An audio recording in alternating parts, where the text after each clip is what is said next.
Welcome to the Sandersonian Institute of Cosmere Studies, where there's always another secret.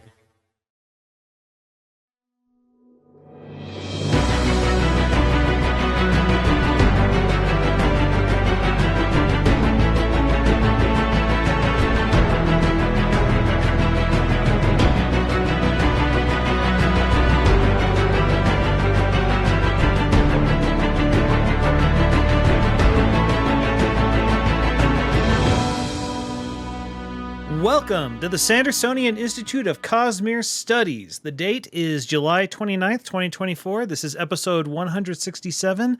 I'm Jordan, and I'm joined, as always, by my reread co-hosts, Amy and Bill. Hello. And it feels good to be reread. All right. Before we get started, we want to remind you that the Sandersonian Institute of Cosmere Studies is most definitely not a spoiler-free podcast, especially basically from here till next year. It's going to be really dangerous to listen to us. Yeah. More so starting in a couple weeks. Yeah. But yeah, so tonight we're continuing our reread of the Stormlight Archive, Rhythm of War, getting fully up to date. For those of you who listen to the podcast recordings or watch the videos on YouTube, we'd like to remind you all that you can interact with us via a little thing called YouTube chat right there with the cool people right now. Say hi in the chat, cool people. Hi, cool we record people. episodes every week on every other week. I'm doing great on Monday night, starting at 7:30 Pacific, 10:30 Eastern. So please join us and become an active part of the discussion. How's it going? Good. It's going. Still too hot all the time. Yeah. If you're wondering why I'm leading the discussion, Bill, do you want to have a moment? So without going too deep into it, some of y'all may be aware I've got some vision issues, and they popped up. So I'm actually not largely, partially blind right now, and so it's kind of hard for me to read a screen. So if I'm looking off into the distance, or if I look a little weird, that's why tonight. But I am very grateful to Jordan for picking up the slack in the meantime. Yeah. So luckily he's here for quality control, so it should go much better than last time. All right. We want to also thank our patrons. The Sandersonian Institute of Cosmere Studies is made possible by our wonderful patrons over on patreon.com/Cosmere Studies. Pledging a couple bucks or even just $1 every single episode helps us out. So if you can help us improve the show, we would love to have you. We'd love to have you over there on patreon.com. It gives you access to the Discord channel, which means you can talk to the other listeners and have great conversations, because we are a high quality premium channel as far as I'm concerned. So patreon.com/Cosmere Studies. Premium. Yes. Indeed. All right. And this is where I throw it to myself for announcements. It's always weird. For the push for full monetization on YouTube, we actually fell back a little bit, but I've been looking at a lot of internet traffic, and it appears a lot of people are on vacation. So I think a lot of people aren't there. So we dropped down to basically 3,500 hours. So we need 500 more.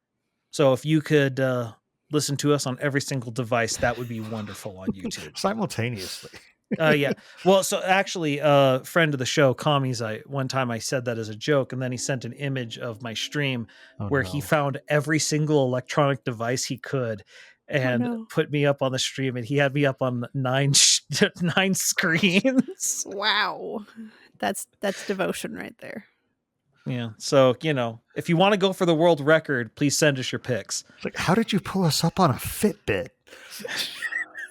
At a certain point, it's like, can it run Doom? No. Can it run the Sandersonian Institute of Cosmere Studies? All right. Cosmere Think of the Week's going to be a little different today, because today, when did truth... I think you mean the Cosmere Thing of the Week. I don't have the sound effects in front of me, so I forget that they're there. Object permanence is a problem for me.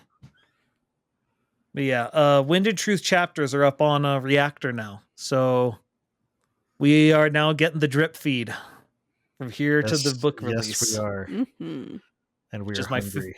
I think it's my favorite. It's my favorite part of Smash Brothers is the lead up to Smash Brothers. My favorite part of a Sanderson book is the lead up to the book. I actually will agree with you on Smash Brothers. That is my favorite part. And it's been quite some time since the last lead up. 2018. But yeah. So Sanderson news. As I realized I forgot to remove a piece of that from the last notes. Cleared. Isles of Emberdark is currently sitting at 20%, Brandon hopes. Yep. Which I thought was funny. It's where he thinks he'd be, especially with his deadline coming up. Yeah. He needs it. Most boring book ever pre-order bundle is now available, and Macmillan is doing a pre-order where if you send a photo or a screenshot of your receipt, they're going to send you a free print that goes along with it. It's part of your pre-order bonus. That's So you can pre-order it online or at a Barnes and Noble.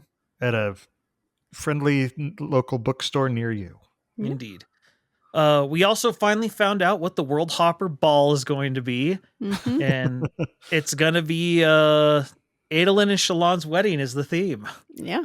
That part was announced, but it sounds more like details that they have out. yeah, now. we got a lot more details. It's gonna be fun. There's gonna be what are the cosplayers dressed as and acting as the as characters and stuff. characters that you can get photo ops. It is separate from Nexus. Nexus. Yeah, you'll have to like pay. it's an extra for it. additional $150. Mhm. And you can, and they have it so that it's all 3 nights, so that you can try and hopefully get into one of them if you want to. It is 18 plus though, Which makes it well because they are going to have both cocktails and mocktails. Yeah, and I think there's been some chatter amongst Cosmere Talk people on Discord, and the assumption is that it might have to do with just liability of having alcohol and Absolutely. underage people, and then also maybe Utah liquor laws and that. So I mean that's actually pretty common. So mhm. So it's not that Sanderson hates the Plus, under 18 no, crowd. For a fancy party like that, no offense, I don't want kids running around. With the giant poofy brushes and everything, yeah, it's understandable to not. yeah, children It's- tend to it's end up harder. underneath those, and Yeah, it gets awkward. But yeah. So it's one of those things that it's not really my interest whatsoever. I mean, I'm interested in the food for Roshar. If I could go there. that sounds so good. I All just the don't have anyone to shellfish. go with. Yeah. So it's not my thing, but I'm excited for Yeah. the people for who this do is go, their yeah. thing. I would absolutely enjoy that, but I don't want to go to that by myself. That does sound very sad if you go by yourself. Well, if I went, I would be going by myself too, because my husband's not coming to Nexus. So I don't know what I'm doing about that yet, but we don't have to decide yet because those tickets are not Indeed. for sale yet.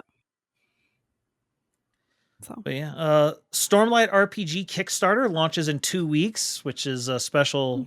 Well, at this point, launches in a week. I was quoting Brandon. I need to not do that. 1 week, out of context, that It is sounds coming bad. soon.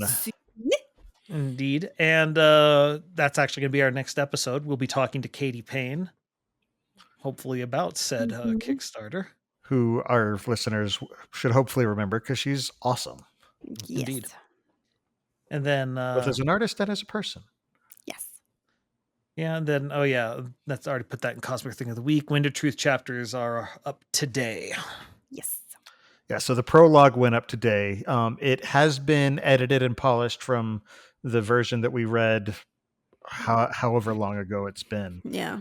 But and there were a couple of additional bits of information added. So it's definitely worth checking out even if you read it before.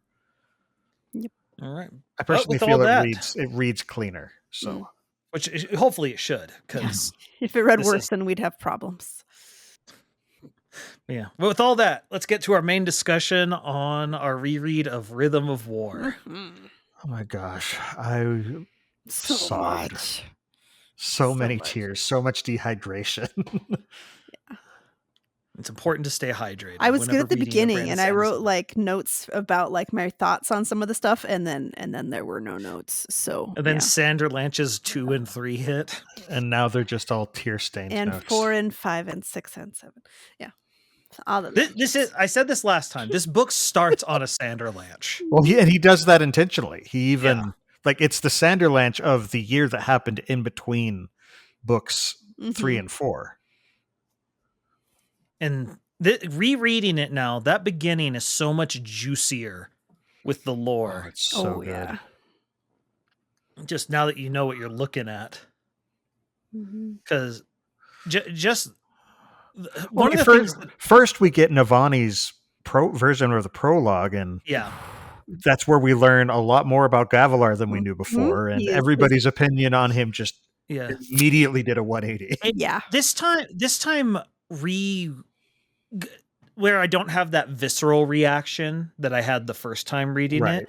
It's this time she's able to notate the tragedy of their marriage much more, because this Right. isn't like this was someone who she was never in love with and was never in love with her. These were two people who they would spend long nights planning together, and like they were connected, and then Gavilar went off into his thing, left her all the messes, and they just drifted apart.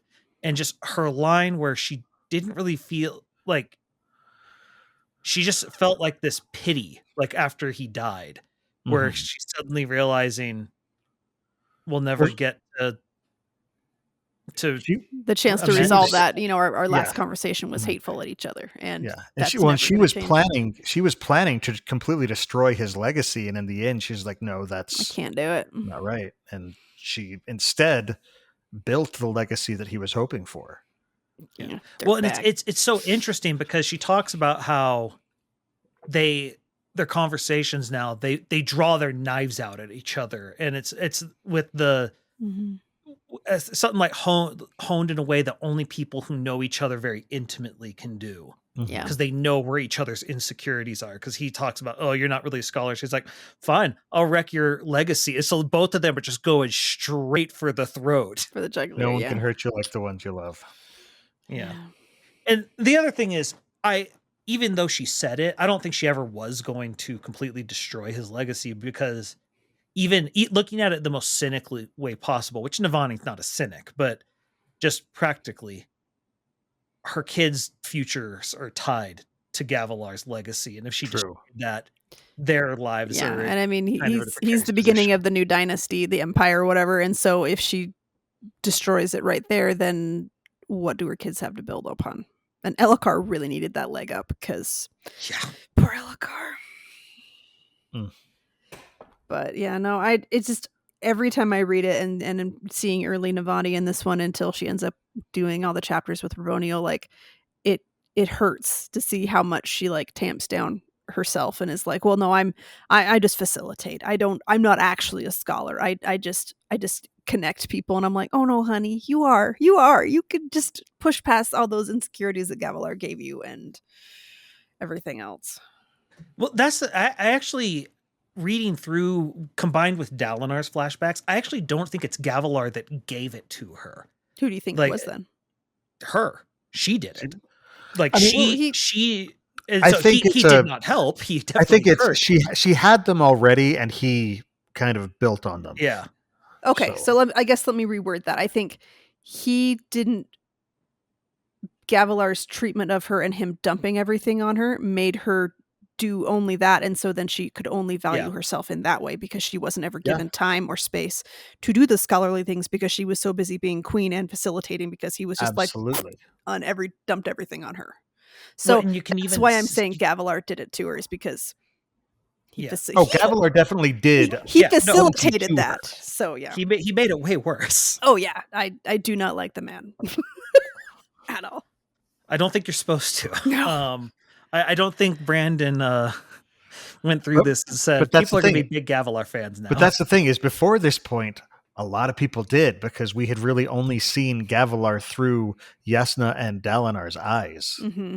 Like, I don't know that I ever was like, man, Gavilar's like the best man ever, type thing. Like, because I didn't ever sit there and go, well, something super fishy about him, but I couldn't ever quite totally do that. Well, Like we knew he fully was up invest to in him stuff. We didn't think he was like as bad as he you know, was. Yeah. Yeah, And then he had become absolute delusions of grandeur, man. I think Mhm. seeing the how Amaram, is built up as perfect too, kind of was a nice little hint for Gavilar's fallen reputation for the readers, I guess, if that's Hmm. worded right. Yeah. Well, and then on top of all that, you have, because everyone's perspective beforehand is, history is written by the victors type of thing. Mhm. And so we've seen Dalinar's version of his brother, and Well- Dalinar idolizes his brother. Oh yeah. And even Navani's post-mortem version of Gavilar.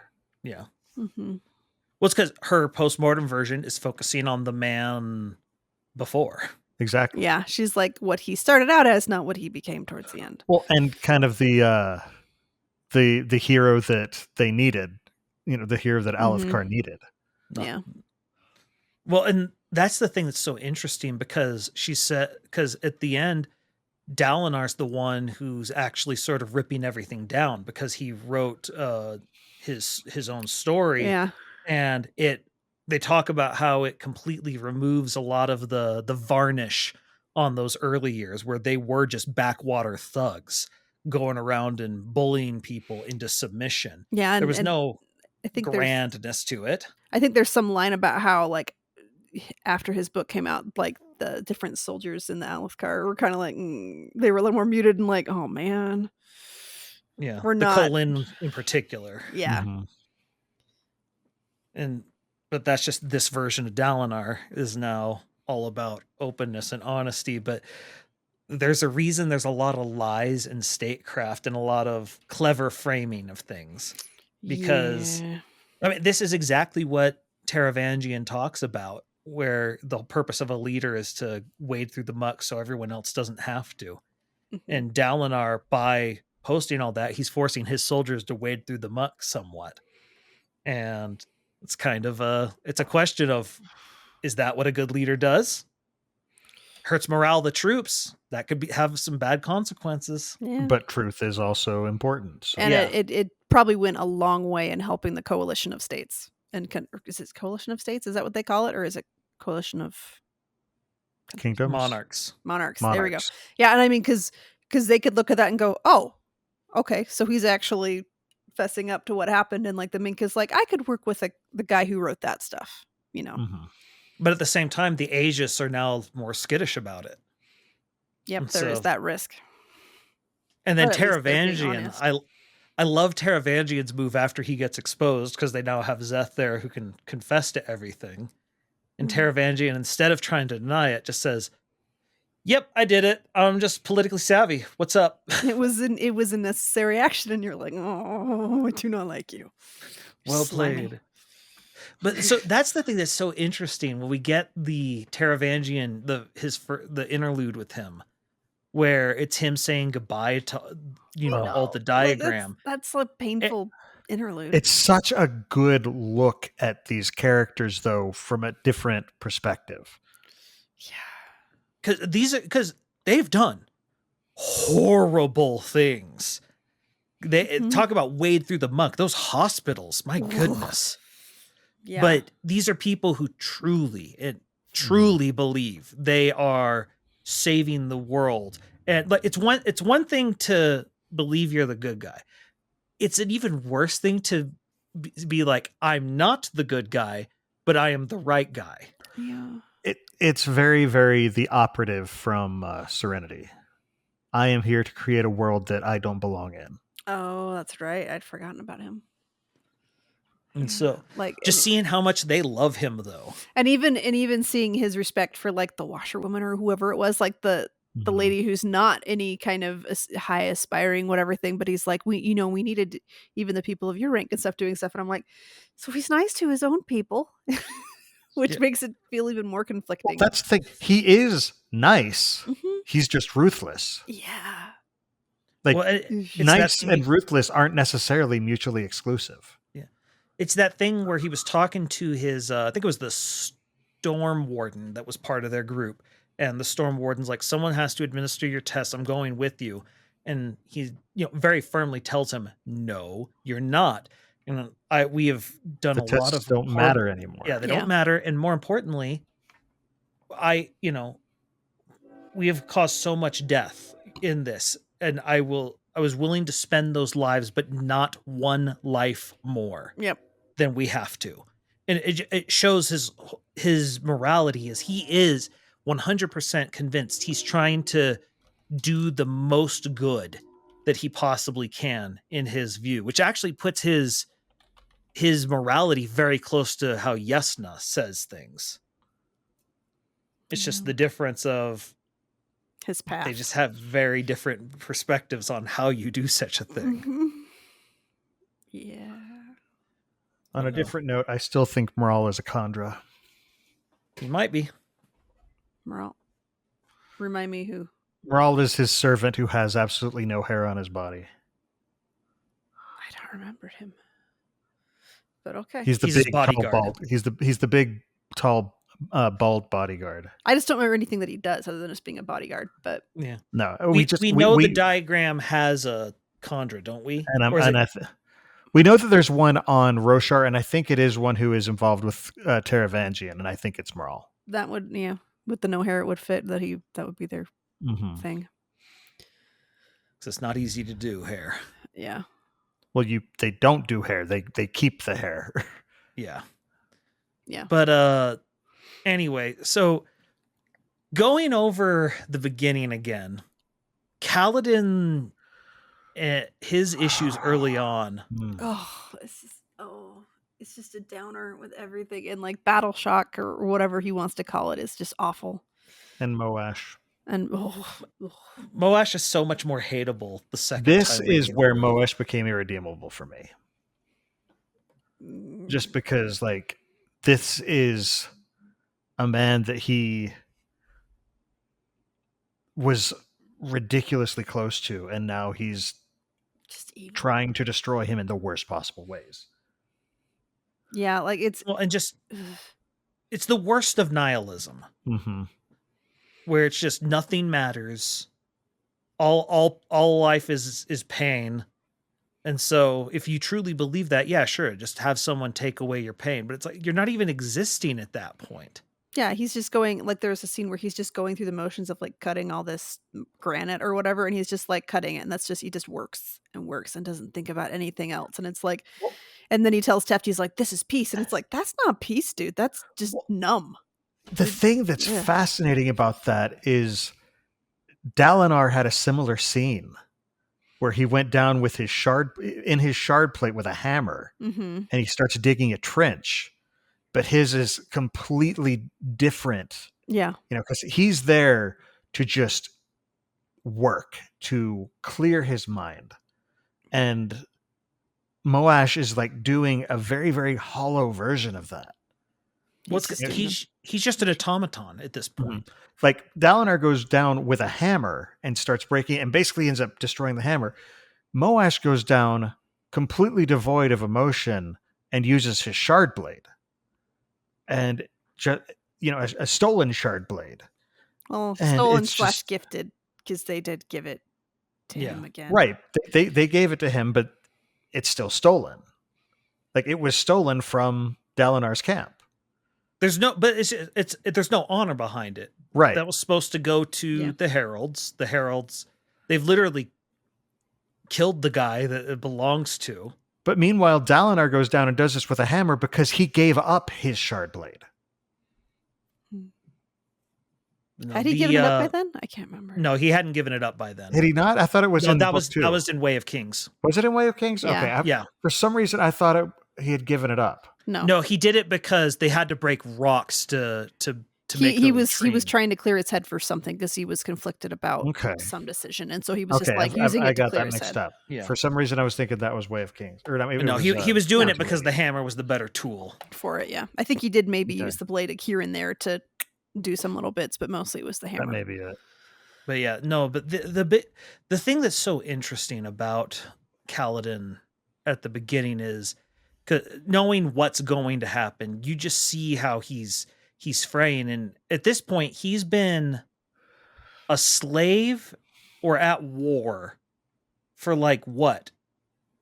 6 or 7 years? Well, and since he was a young teen. And we know he has seasonal depression and normal depression and all these other things, and he's got all this trauma and everything else. And And he it's just a lot. has never, like, there's a reason why any military thing, they have a certain period of time they're deployed and then they send them back. Mm-hmm. It's like you need time to decompress and keep your And he sanity, hasn't. and he hasn't had that chance. Yeah. And he puts the weight of everyone on his shoulders, and he doesn't stop. And that scene of him, like, you're supposed to be different. And it's like, why am I different? Because you look after your soldiers. And then he just realizes this is him looking after his looking soldiers. after me. Yeah. Like, just seeing him like just collapse in his room once he's held up that strong face for so long was just rough. Like, that whole scene.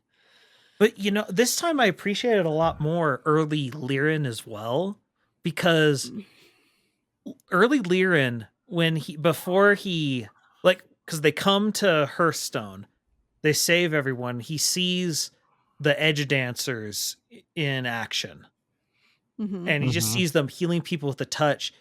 And you see him get into this mopey, very Kaladin mood where he's like, there's no point for a surgeon when people can pointless. do this. Yeah, I'm obsolete. Yeah, he's like, I don't want to be angry because this is a great thing for the world, but and then Kaladin's like, no, Dad, like, when he makes the surgery for him, and he's like, no, look, and all this, and he's like, but there's no point in it. It's really pretty and nice, and he's like, but Dad, here's the numbers. Yeah, and then suddenly he's like, oh, well, let's hear about this science thing you were talking about. That sounds interesting. And suddenly he's just like, you can prevent I'm not useless. Yeah. Well, thank you. I like the touch that he included, like, research from, like, like referenced books and stuff that that Lyran wouldn't have had access to. Well, because the thing is, Kaladin was a very good surgeon and was studying under his father. It's just he's born for the spear.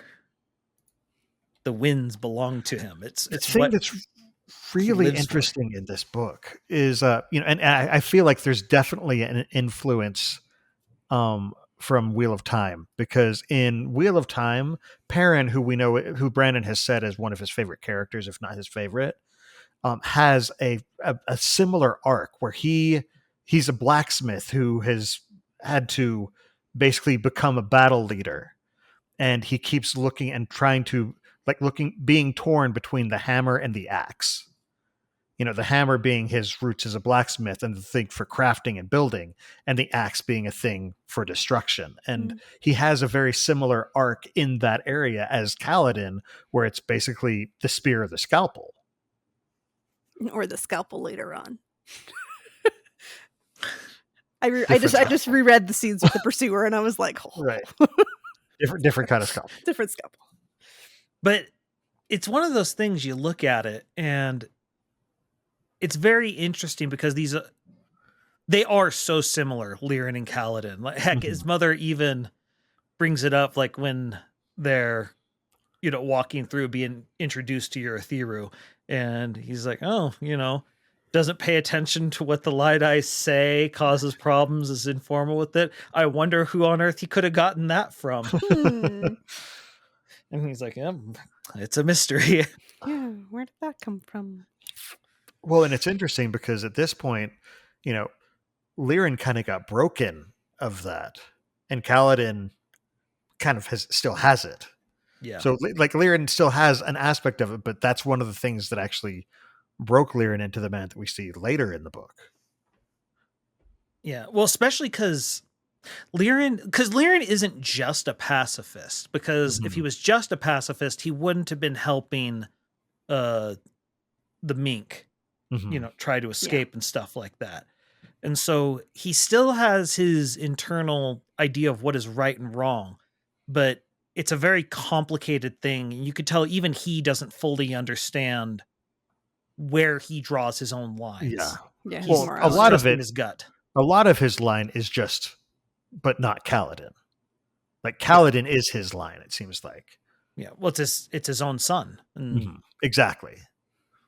and that's the issue, is he wants what's best for his son, and Kaladin also wants that, but they just disagree entirely on fundamental issues that make it Mhm. impossible to really square that circle between them. Which, I Yeah. mean, that's a running theme through this entire thing. It's the same dividing line between Dalinar and Taravangian. Yeah. Is they agree on the what, they don't agree on the how. Mhm. Yeah. The other Lyran scene that just hurt was when Kaladin came to them and said that he was leaving the military, and Lyran immediately jumps to, "Oh, great, you're gonna do what I've always wanted you to do." And this is obviously it. And there was no pause for sympathy or anything, like, "Oh, I'm so sorry. That's awful. This means that you can't." He's completely misreading the Mhm. situation. He's misreading Yeah. it, and it hurts. It's like, "Oh, read the room." No. And Yeah. Kaladin doesn't have the heart to say differently. And it's so understandable, but it's so unwittingly damaging. Yeah, it's almost like Lyran still has his blinders on, that he's just like, "No, this is how the world is supposed to be, and it's this way, this way, this Well, way." And Lyran hasn't gone through what Kaladin went through. he didn't. Lyran, like, he thought he lost two sons, which is Mhm. tragic, but he lost those two sons thinking, if only, people wouldn't be sending people off to war, this wouldn't be an issue. Yeah. And whereas Kaladin went through an entire arc of swearing, at this point, 3 different oaths, Mhm. and that changes a man. Oh yeah. And so, and this book is Lyran going through that same thing. Obviously, it's jumping ahead when Kaladin rescues him, and he sees his dad has the Shash brand on his forehead. Yeah. Yeah, and I do love that Hasina, like, there was a scene where Lyran was still like, "Well, why is everybody putting these shashes on their head? This is why would they be idolizing that?" And Hasina's like, "No, go talk to everybody who has that on their head and find out why it is your son Yeah. has had an impact on them, and Hasina it is important." awesome in this book. Yeah. Oh my goodness. I stand for Hasina. She's so awesome. I'm just like, why did you marry him? But still, it's okay. You can see why she married him. They are good together. It's just that in this specific area, he's bullheaded. Mhm. Everybody has that one thing. That's probably true. Well, and you see he stands up for what he thinks is right, and Mhm. it's clear that she raised that in Kaladin as well. So it's clear that's a Yeah. trait that she wants in her family. It's just an issue. Yeah. Yeah, I mean, he stood up in, again, remember, he stood up in Hearthstone against Rashon and got kind of broken by it. And so he's kind of learned some wrong lessons from that experience. Yeah. And the thing is, Kaladin got broken by it too. Remember, without Syl, he was jumping down into that chasm. Mm-hmm. Mm-hmm. And so both of them got broken. But Kaladin had Syl. Speaking of, okay, the Syl viewpoint chat interlude. I loved it. It's some of Brandon's best writing in terms of just, he's trying to write an alien creature.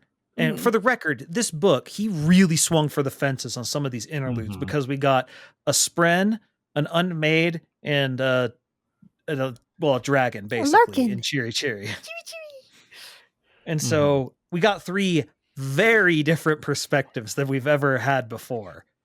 And so, but I actually think the Syl chapter in particular, I think is some of Kate Redding's best voice work in the audiobook. Okay. She does a really good job of, because she took Syl's whole thing about the 2 brains, and she actually changes her tone as she sort of is flitting between the 2 minds, and she does a really good job with it. I think it stood out to me. Well, it also feels like a very interesting representation. Like it's a different angle of representation of something like ADHD. Speaking as somebody who has ADHD, it's a very interesting look at it, and a very cool explanation of how it kind of works. I'm not necessarily saying that Syl has ADHD, but that's how it feels. Mm. Well, Like with the two brains and the... Yeah. Well, something else I really liked in that chapter is we get her conversation with the Stormfather. And it's a very different conversation than we've seen them have before, because this is a Stormfather that's now been bonded to Dalinar for a while. Yeah. And so this is him with a little more patience and, being a little less stubborn about things. And he, they have, it's like you give yourself too much to them. And she's sort of chastising him in a way no one else would dare do. And he's like, look, I'm not saying that that this is wrong. I'm just saying it's dangerous what you're doing. And it's very different tone from how he normally says it. And the whole thing where she's like, can you connect me more to him? I want to be able to feel what he feels. And he's like, I don't. It's like, no. And he's like, can't or won't. And he's like, I have the capacity, but not the ability. I think is what he said. Or the power, but not the... I can't remember. Something like... Yeah, and didn't she talk to Dalinar too? To try and get him to do it? And he just ended up talking to her about it, different things like that. But he was like, I don't know how to give you that exactly either, but here's what I know of it, and... Yeah, and she's like, thank you for the perspective, because he's able to help put herself in Kaladin's shoes a little bit, because she remembers the loss she felt when she lost her first... Radiant. Yeah, Radiant. And so, it's just a really good chapter. But yeah. We'd be remiss. I just forgot. I love Kaladin and his fight, the first fight in particular with the Pursuer, where the Pursuer's like, you noobs don't know how to do, and then he just proceeds to own everyone in there, waits for the Pursuer to teleport, and just like, boom, called it.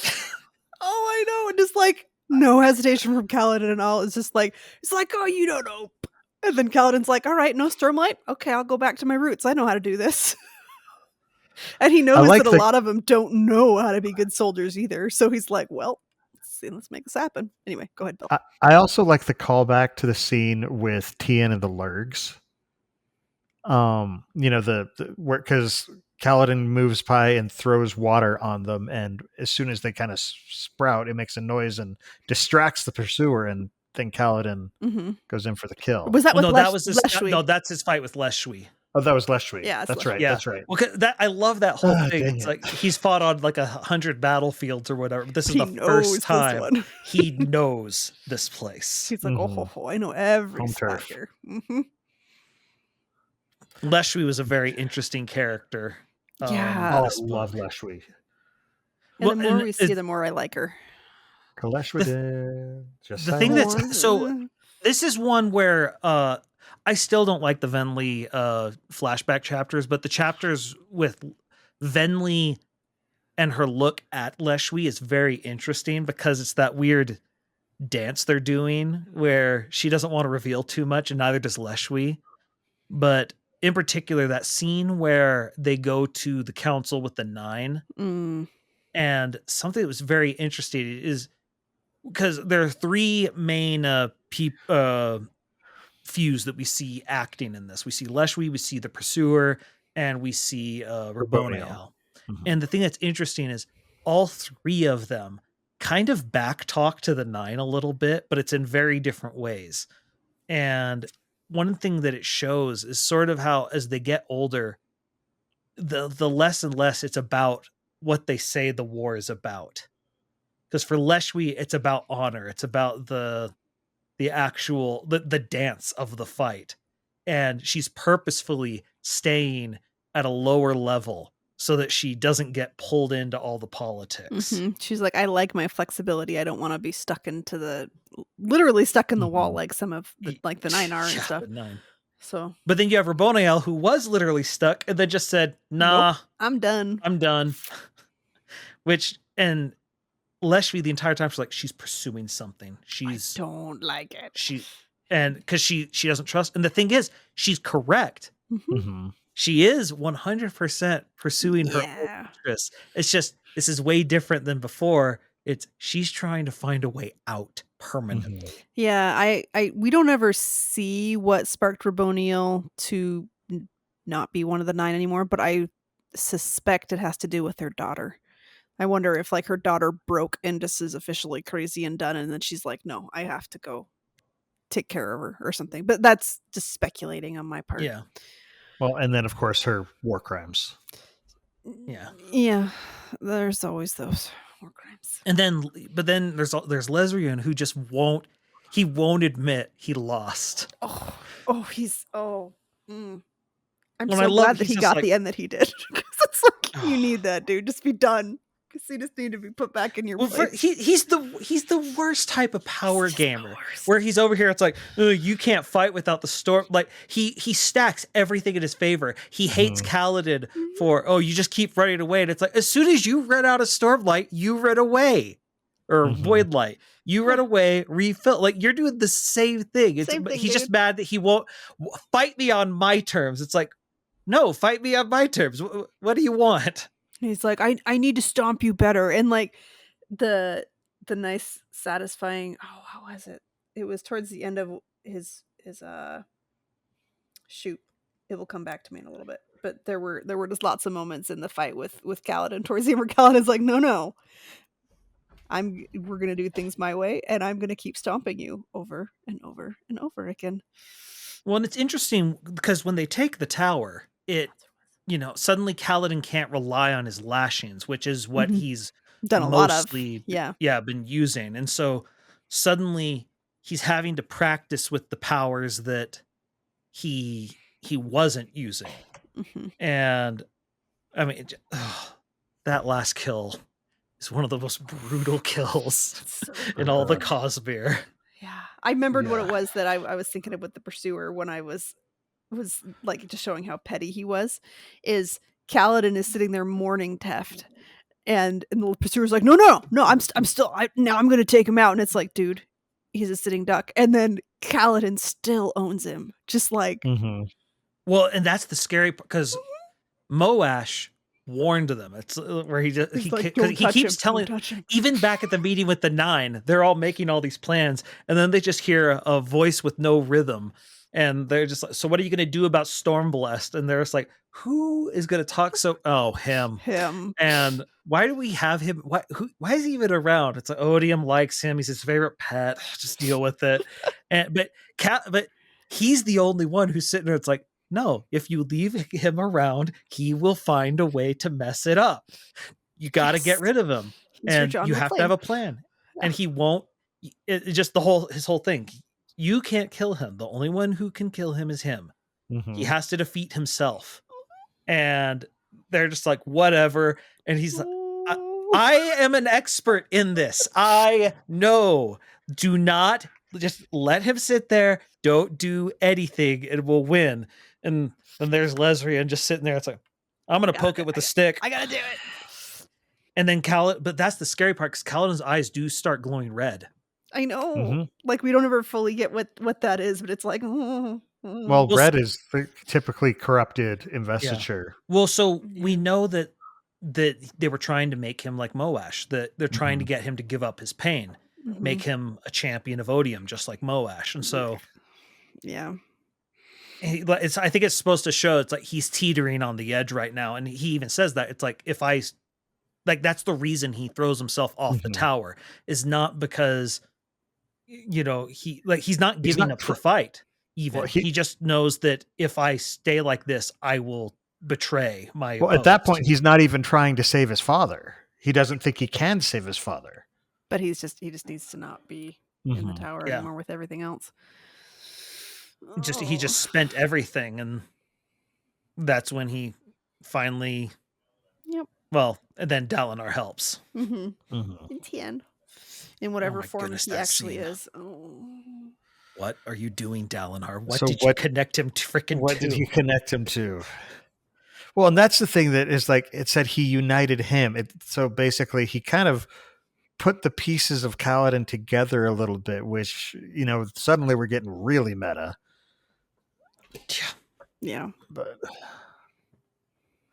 it is. That scene is so hard.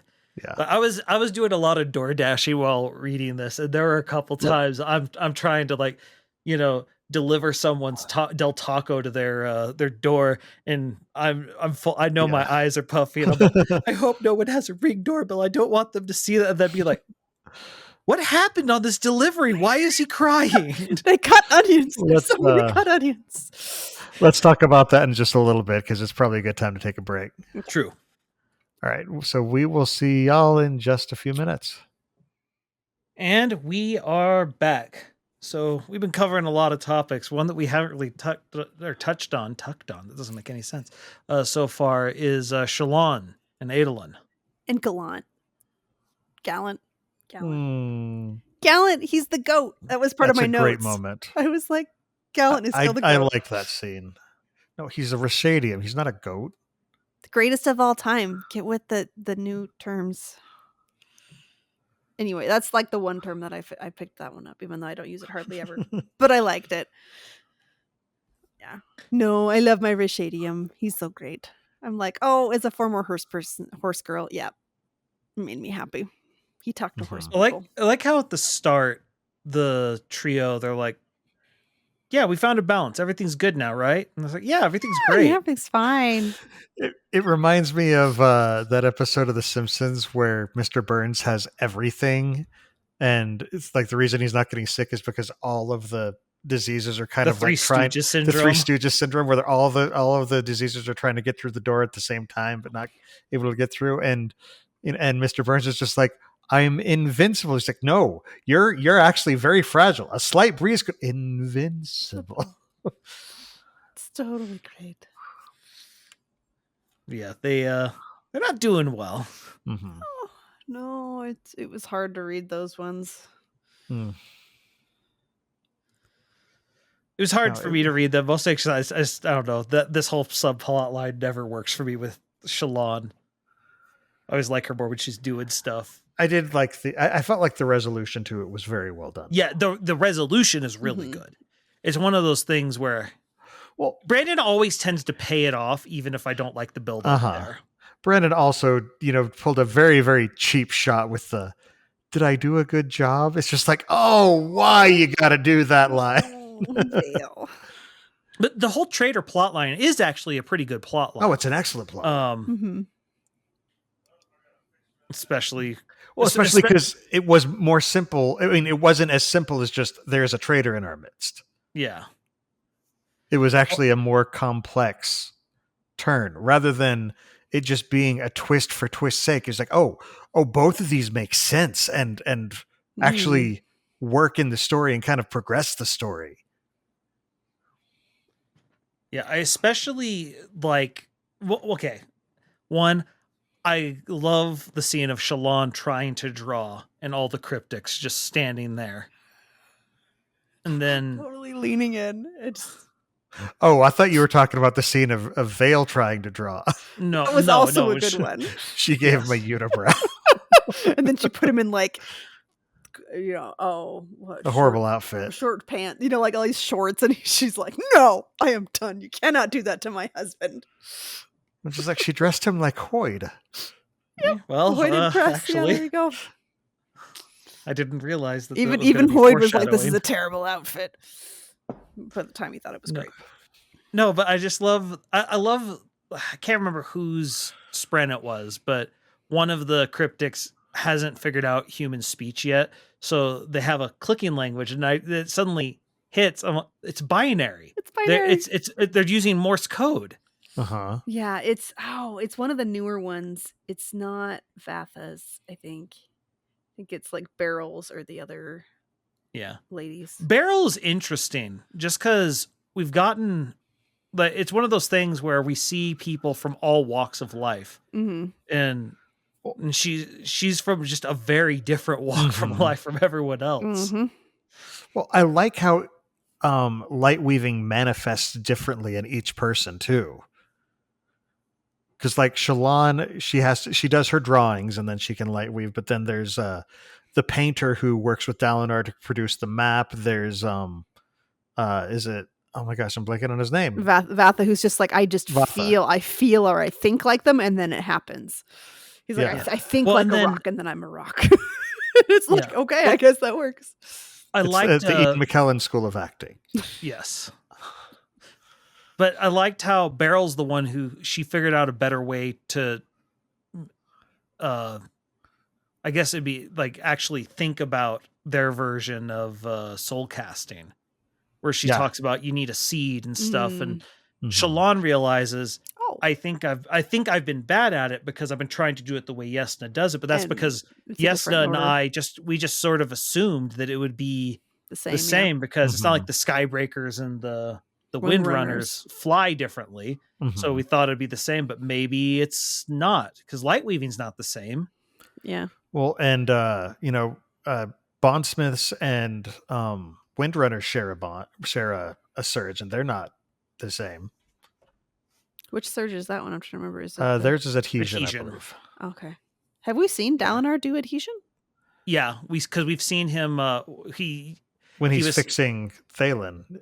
Thalen Well, isn't no, it? that- Or is that a that's the other surge. That's the one they share with the Stone Wars. Stone with the Wars, Stone yeah. Wars? The That's right. axial. But we seen like he tested it out where like he put a chair on the wall and he Oh. sees how long he can stand on it while they're waiting for a meeting. So he might as well. And Mhm. then in Oathbringer, when some of the Sadius troops were getting rowdy, he like stomps the ground and like pours light and just like freezes everyone to the ground. Mhm. And Mm. it's like that's enough.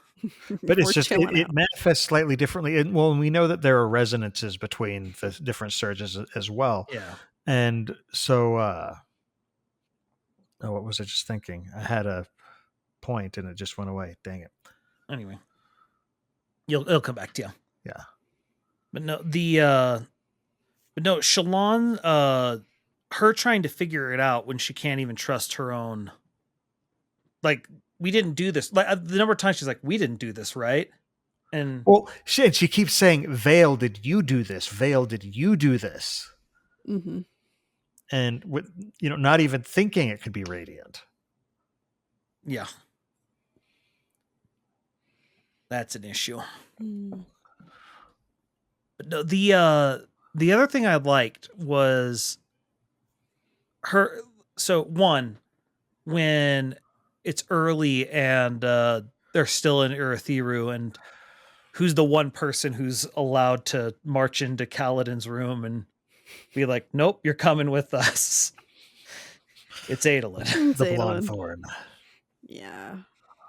Where No. he's just point of fact, just like, tell me it's better to leave you alone right now. Swear an oath. Swear an oath. And it's like, oh, crap. And then Kaladin's over here like, stumble angst. But I do like how Kaladin's like, this is who you got, Syl. And she's like, well, I had to find somebody who could boss you around. And she's like, I'm pretty sure the queen just would have turned you into a chair. Well, and it's like I've heard the saying, going into Harry Potter mode, where like every Slytherin needs a designated Hufflepuff. Mm-hmm. And I wouldn't necessarily put them each into these houses. I'm not going. That's a whole other. That could be a whole episode on its own. Oh goodness! But like in this kind of mood, Kaladin needs somebody like Adel. He needs that golden retriever energy. Mm-hmm. But it's also that energy of a prince who has lived his whole life being used to giving commands and being obeyed. And so he just basically is able to come in, say, Kaladin, come with me. No, you're not arguing. We're doing this now. Well, and this is the part, because it's easy to underestimate Adolin because he is kind of dumb in terms of, how things work. Mm-hmm. But he's very smart with people. And the part where Kaladin is sort of seeing Vale go off to go gamble a little bit, and Adolin sort of opens up. It's like, yeah, I'm not sure how to approach it.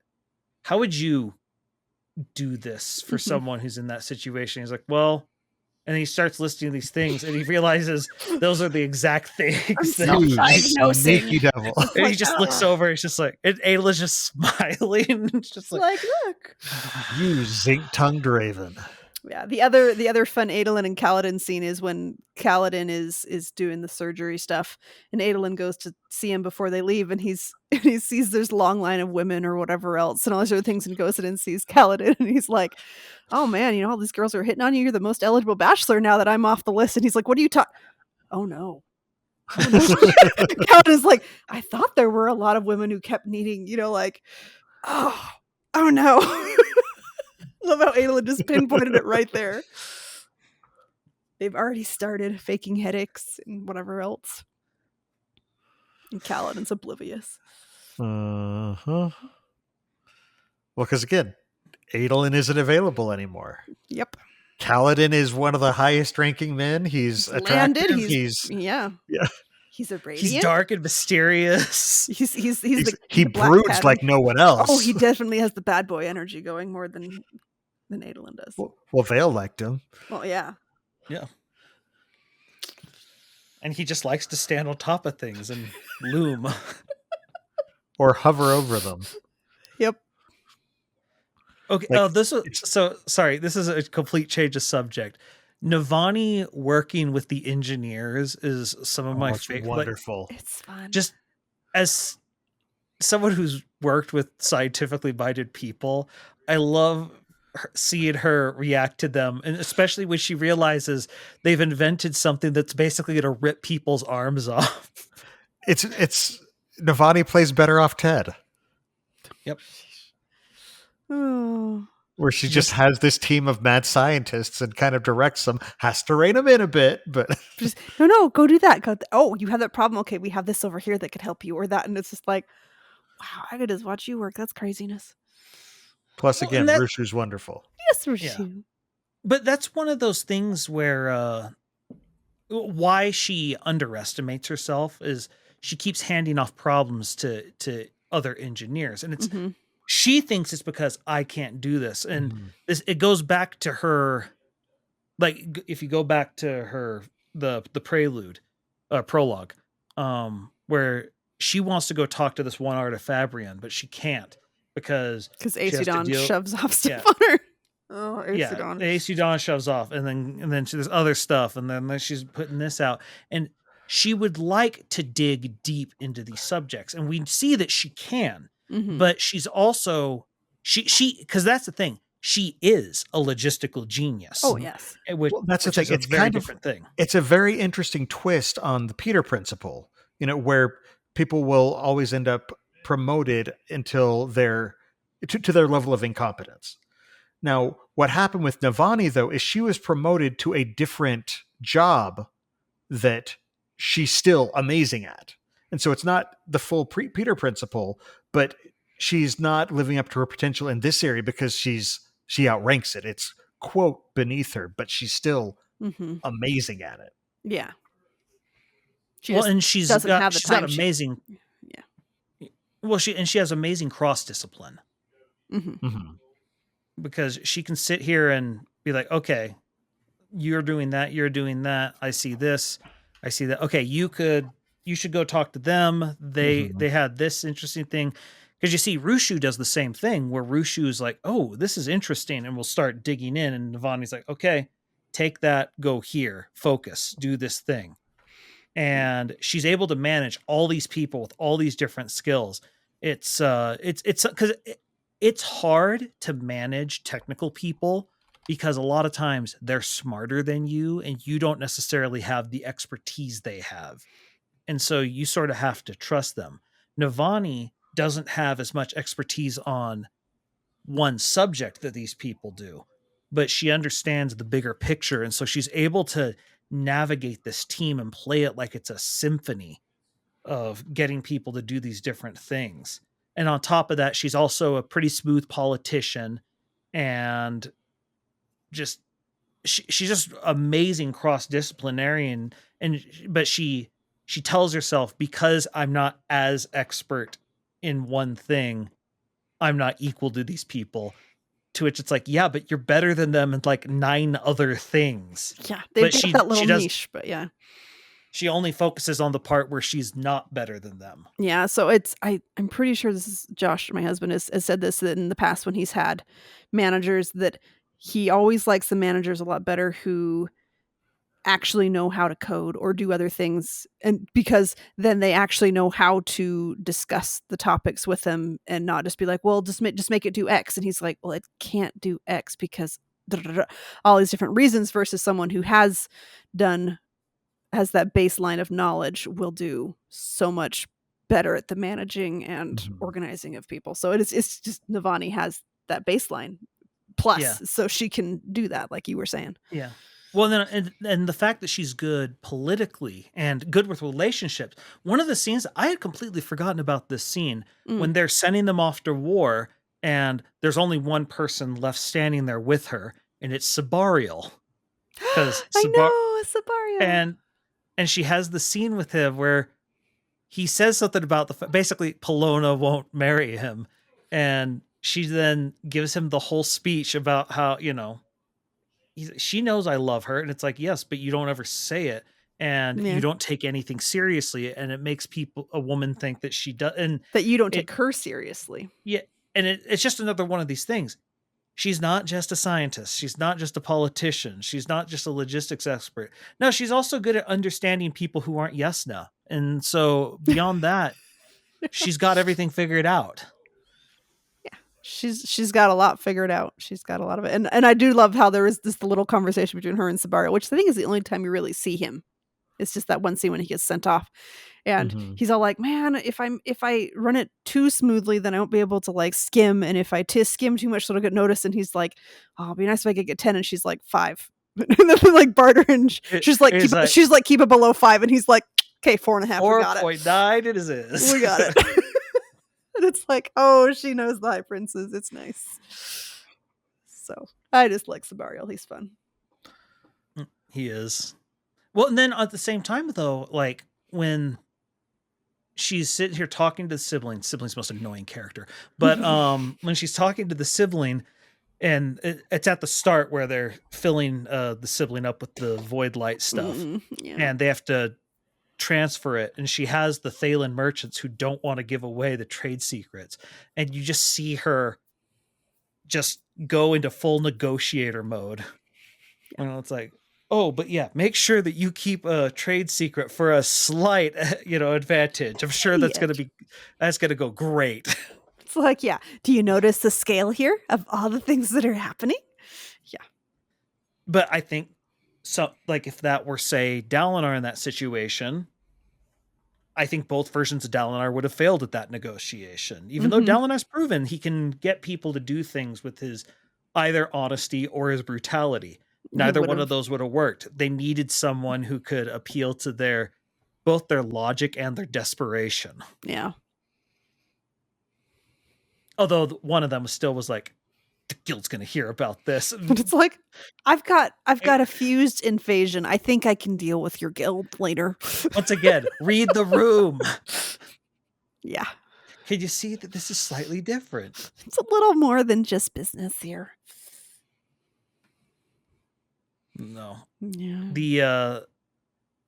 Then just her entire dynamic with Raboniel is some of the best writing Brandon's done. It's fun. Oh, it's brilliant. Now, Raboniel, I think, is one of the most interesting characters that he's built. We only get her for this one book. I know. I do remember when I think the first time I met her, I was so angry. I was like, oh, we need one more bad guy. There has to be one more bad guy to do. And then I'm like, oh, I like her. So like she kind of was one that flipped for me the first time. And so like this time coming back, I was like, oh, it's you again. I like you. I mean, I don't like what you're doing, but I like you. Kind of, sort of. It's weird. It's I love how Devani almost kills her. Where she tricks her into doing the same experiment that Navani realizes her engineers did. And she's like, okay. And then it blows up and she's like, did I get her? And she gets to come in and act all innocent. Oh no, what happened? And she gets up. She's like, dang it, she healed. Dang it. I was so close. And then she does almost kill her later. Like gets her like where she's basically failing right before Moash comes in and stuff. And then even then Raboniel's still like, no, you keep trying to get out because he's going to come kill you. And it's like, oh, they made friendship through science. even though they're trying to kill each other. That's how most friendships in science are made. Is it? I guess Yeah. I'm glad that's not my major. Why do you think there's less majors? Come on. Half of them get weeded out Oof. naturally. Attrition. It turns out it's a real blood sport. No, sheesh. Anyway. The blood sport of science. Mm. But the other thing is I love, because again, Navani's good at getting people to see other perspectives. Mm-hmm. And they have that whole thing. Well, no, you can't do it because you're not a child of Roshar. Yes, I am. I've been here And- how long? I've literally never been on another planet. It's just this, it's the complication of at what point Are you Do you- considered native? Yeah. And it's a tough thing because it's been millennia and there's Mhm. no, you're not a Roshar. I mean, but I- come on, it's been millennia. I understand for you guys it's way different and you've been Mhm. fighting this war forever and to the point where the Fused aren't fighting the war for the reasons they say they are anymore. You have Lesrian who's just gone mad and it's just all about preserving his own His honor. legacy. Yeah, his legacy. Boniel's got her own agenda with Mhm. her daughter. Leshwi's got her own agenda. They all have their little agendas, but it's very similar. This is one of the things I think this book really hammers home is they all talk about how, oh, the humans, blah, blah, blah. Because you get that a lot from Venli. It's like, oh, you know, Can't we're trust fine those with humans. this. Yeah. Yeah, and it's like, you guys are acting the exact same way the High Princes were at the Shattered Plains. You all say you're here for the oath or for the blood oath or what did they call it? The Vengeance Pact. That's what it is. Hmm. The Vengeance Pact. But you're not. But no, you're not. And they're the same way. It's, oh, we're here for this. Like, no, you're not. You all have different agendas now. Yeah. You're giving it lip service, but you're not actually doing that. You don't care about that as much anymore. And so they all have the different agendas. And it's just something. And it's interesting to see. The other thing that was interesting was from Venli's perspective, seeing the younger singers, the non-fused, and her constantly being like, stop acting like humans. She's like, don't And- do that. You're acting too much like them. It's not okay. And they're just like, they're shrugging. They're not using the tones It's enough. not- They're yeah. using their body the way the humans do. And it's like, Right. they grew up around humans. That's They're wearing human clothes. They're behaving very human. Because that's all I have to go off of. and it's just one of those things, just constantly, just another, it's like, we're not so different, you and I. Mm. Yeah. So Marae's, huh? Because that Oh, man. Him and his chicken. demon chicken. And putting children in cages. It's not okay. Oh, Unless, so you're not for that? no. Come on, tell me at no point your kids haven't pissed you off and you thought about Cage. Okay. That's what bedroom doors are for. But It makes and- me think there was but I, there mean, was I would a, never turn them over to the Fused. There's a line. fair enough. I wouldn't give them to a millennia old group of people who have been gradually going insane and more murderous over time. And for a science experiment or whatever. No, Mhm. I have been frustrated, yes, but never to that point. Have y'all seen the picture of the mom who says, "I finally figured out what this thing is for," and she's inside of a dog crate, and the dog and the baby are like have their paws up on And her, she's hands like, "It's up on great. it. I get some peace and quiet right So now." I'm she's like, inside the dog crate reading a book. Oh, sorry. Now that you brought up a lift, I forgot about the fact that Rock's son has a crush on Lift. I just leaving wasn't food sure out if it for was her. a crush or if it was just like Oh, admiration. he's or, absolutely got a crush. like I think it. I don't know how old this kid is. That's what throws me because I don't remember seeing. It's a gift. Yeah, a gift. But I'm like, I don't remember how old he is. But Lift is also kind of weird in that she's. I How think old they're is she now? the similar I- age. I think she's Lift isn't as weird as Lift thinks she is. Yeah, I'm just trying to figure out like because she was 13 in one of the early books. So is she like 16? She'd probably be about 14. No, Four- she'd probably be about 14. I mean, over the whole series, I think it's only been like a year and a half. Well, but she kept saying she was 10 for like 3 years. Yeah. But we can't So trust her. I think she's an early teenager. Early teenager. Okay. She thought she wasn't growing, and then she kept growing. And we get the Navani perspective of how Lift will pop up, from under the table and But she bang doesn't her fit as head. well. Mm-hmm. And Well, and Lift she's then, having- looks like at the table, like accusatorily. Well, and she's having trouble fitting into the air vents now. Yeah, and- she's like, this one wasn't so tight earlier. This isn't okay. And like she has Wendell like measuring so she can mark it on the ceiling in a spot. Mhm. And she's, I like how she does the whole measuring thing too, because she's just like, Mhm. do it. And It's like, oh, fine. I'm not going to be happy about it, but I need to do it just to see. like Yeah. she's in denial, but she's also facing it at the same time. But she's facing it so she can And I can deny tell, it. And, I can tell someone has given her the talk or she has observed the talk about puberty because she references it in there too. Can we talk about Lift's or Navani's relationship to Lift? Because she's just like, I am going to mother this child. I know.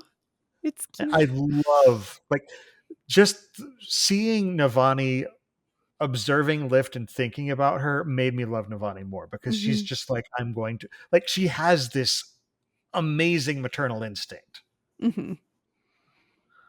I can't wait till they unofficially adopt her, and then the second half of the book series is adventures of the adopted siblings Renarin and Lift. Of Lift Colin. Lift. That's okay. I want to see that dynamic now. Renarin and Lift would be hilarious. Oh man. Poor Renarin. Renarin. Oh. That poor Now I man. want it. That's cute though. Someone needs to do fan art. We need fan artists to do this for us and have the Colin family and how they keep pulling people in. Well, and Lift is also kind of big sister to Well, they're Gavinor. Bondsmiths, so of course. Yeah, it's great. That's true. They are the Bonesmith family. Yeah.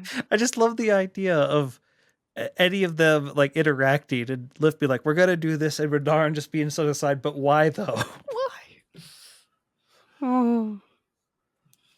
Gavinor is suddenly gonna shock everybody and be the Night Watcher's Bondsmith, so that it's all the Colins. Oh man. Oh, Gavinor, man. It's so That's, cute when he was like, I worry rode about the that horse now. and it was brown and he's all excited and I'm like, oh. And now I need to learn the sword so that I can kill that man. Such a flip there. I am so worried that Gavinor is going to be Odium's Nope. champion. Nope. That's my no. Brandon will do it to us. You know he would. won't. Why did you suddenly get possessed there? Precious I just- Gavinor. because- No. That's a Because the new thing age is- sound we've never had before. The thing is, the rule is that it will be a willing champion, but if Gavinor is given the opportunity to kill Moash, I can't write off the possibility. I'm just gonna stick with no. That's a no because I can't see Brandon doing that. You said the same thing about when I predicted Tef's death, and you're like, no. We're not talking. Pain is about going that. to happen this We're next not book. talking about that one. No. Oh, we're No. talking about that. Now I guess now we have to I have talk definitely about segued. Did you not see the deft segue? no, That was expertly done. I don't like it. I should get praised for how good that segue was. it. I have cried more each time I've read this scene. Like each time, progressively more. Because Teft, oh my gosh. I can appreciate the writing and the craftsmanship, but it's still just like a knife, and then every time, just. Ooh. Mm-mm. Well, and the fact that Moash just throws the body. And Drops. Oh, Just, he yeah. just drops him. Like, and I think Well, it's just because like I Well, have and that's that's the interesting thing is when we get Moash's perspective after he faces off with Navani and he's, separated from Odium's power and he's just thinking, I killed Teft. Oh my gosh. So like even Moash recognizes the magnitude of what he just did. Yep. Sucks to have feelings, doesn't it, But, Moash? oh gosh, no. But in that scene, like first you see Fenderana get popped, Mm-hmm. and then it takes out Teft, like it rips Teft apart, and then he gets killed, and it's just like, but full of hope, somehow full of hope. Just And he got that line off at Moash, but it's still just it doesn't feel like enough. I keep hoping that maybe in like the next book we'll have Moash like reflecting back on the lines from Teft and going, "Oh crap, I really screwed up." I love that they gave him a royal burial where they soul cast him. I know, but it still hurts. And they were not able to give him any expression other than a scowl because it's Teft. It's what he does. The lovable grump. The love of grump. I love that Teft was able to work through his thing. Like, it wasn't a tragic end for Teft. It was a tragic end for us and for Kaladin. But Teft was at the absolute height of who he had been. Yeah. When I made the prediction, as I said, there's nothing more dangerous than completing your character arc partway through a series. He'd even just like retired. That last chapter where we get his last viewpoint before the actual battle, where it's him with Fenderana, and they're like, she's okay, you were right, type of thing. As soon as I got that, I'm like, this is not good. I saw it too. Yeah, there. I don't think I saw it, so it was a gut punch. And like you saw it, you just didn't want to see it. No, I am so bad at foreshadowing, like catching those. It is so hit and miss when I do. Oh man. No, soon as I'm just like, oh no, this is wrap up. This is tying up loose ends. This is finishing an arc. You're supposed to have unfinished business, dude. Stop. What are you doing? You've got to have problems to fix so you can live. Now, Fenderana is a whole other situation because, like, what happens to her? What happens to Spren who have been juiced with anti-Stormlight? They cease to exist. Is there an afterlife? Is there a beyond? We don't know if there's a beyond for people who... Well, we know there's a beyond. We just don't know what it is. Yeah. And I don't know that we're going to get that fully answered. But the way that quote death happens for Spren in this way, what's left to go to the beyond? Who knows? Yeah.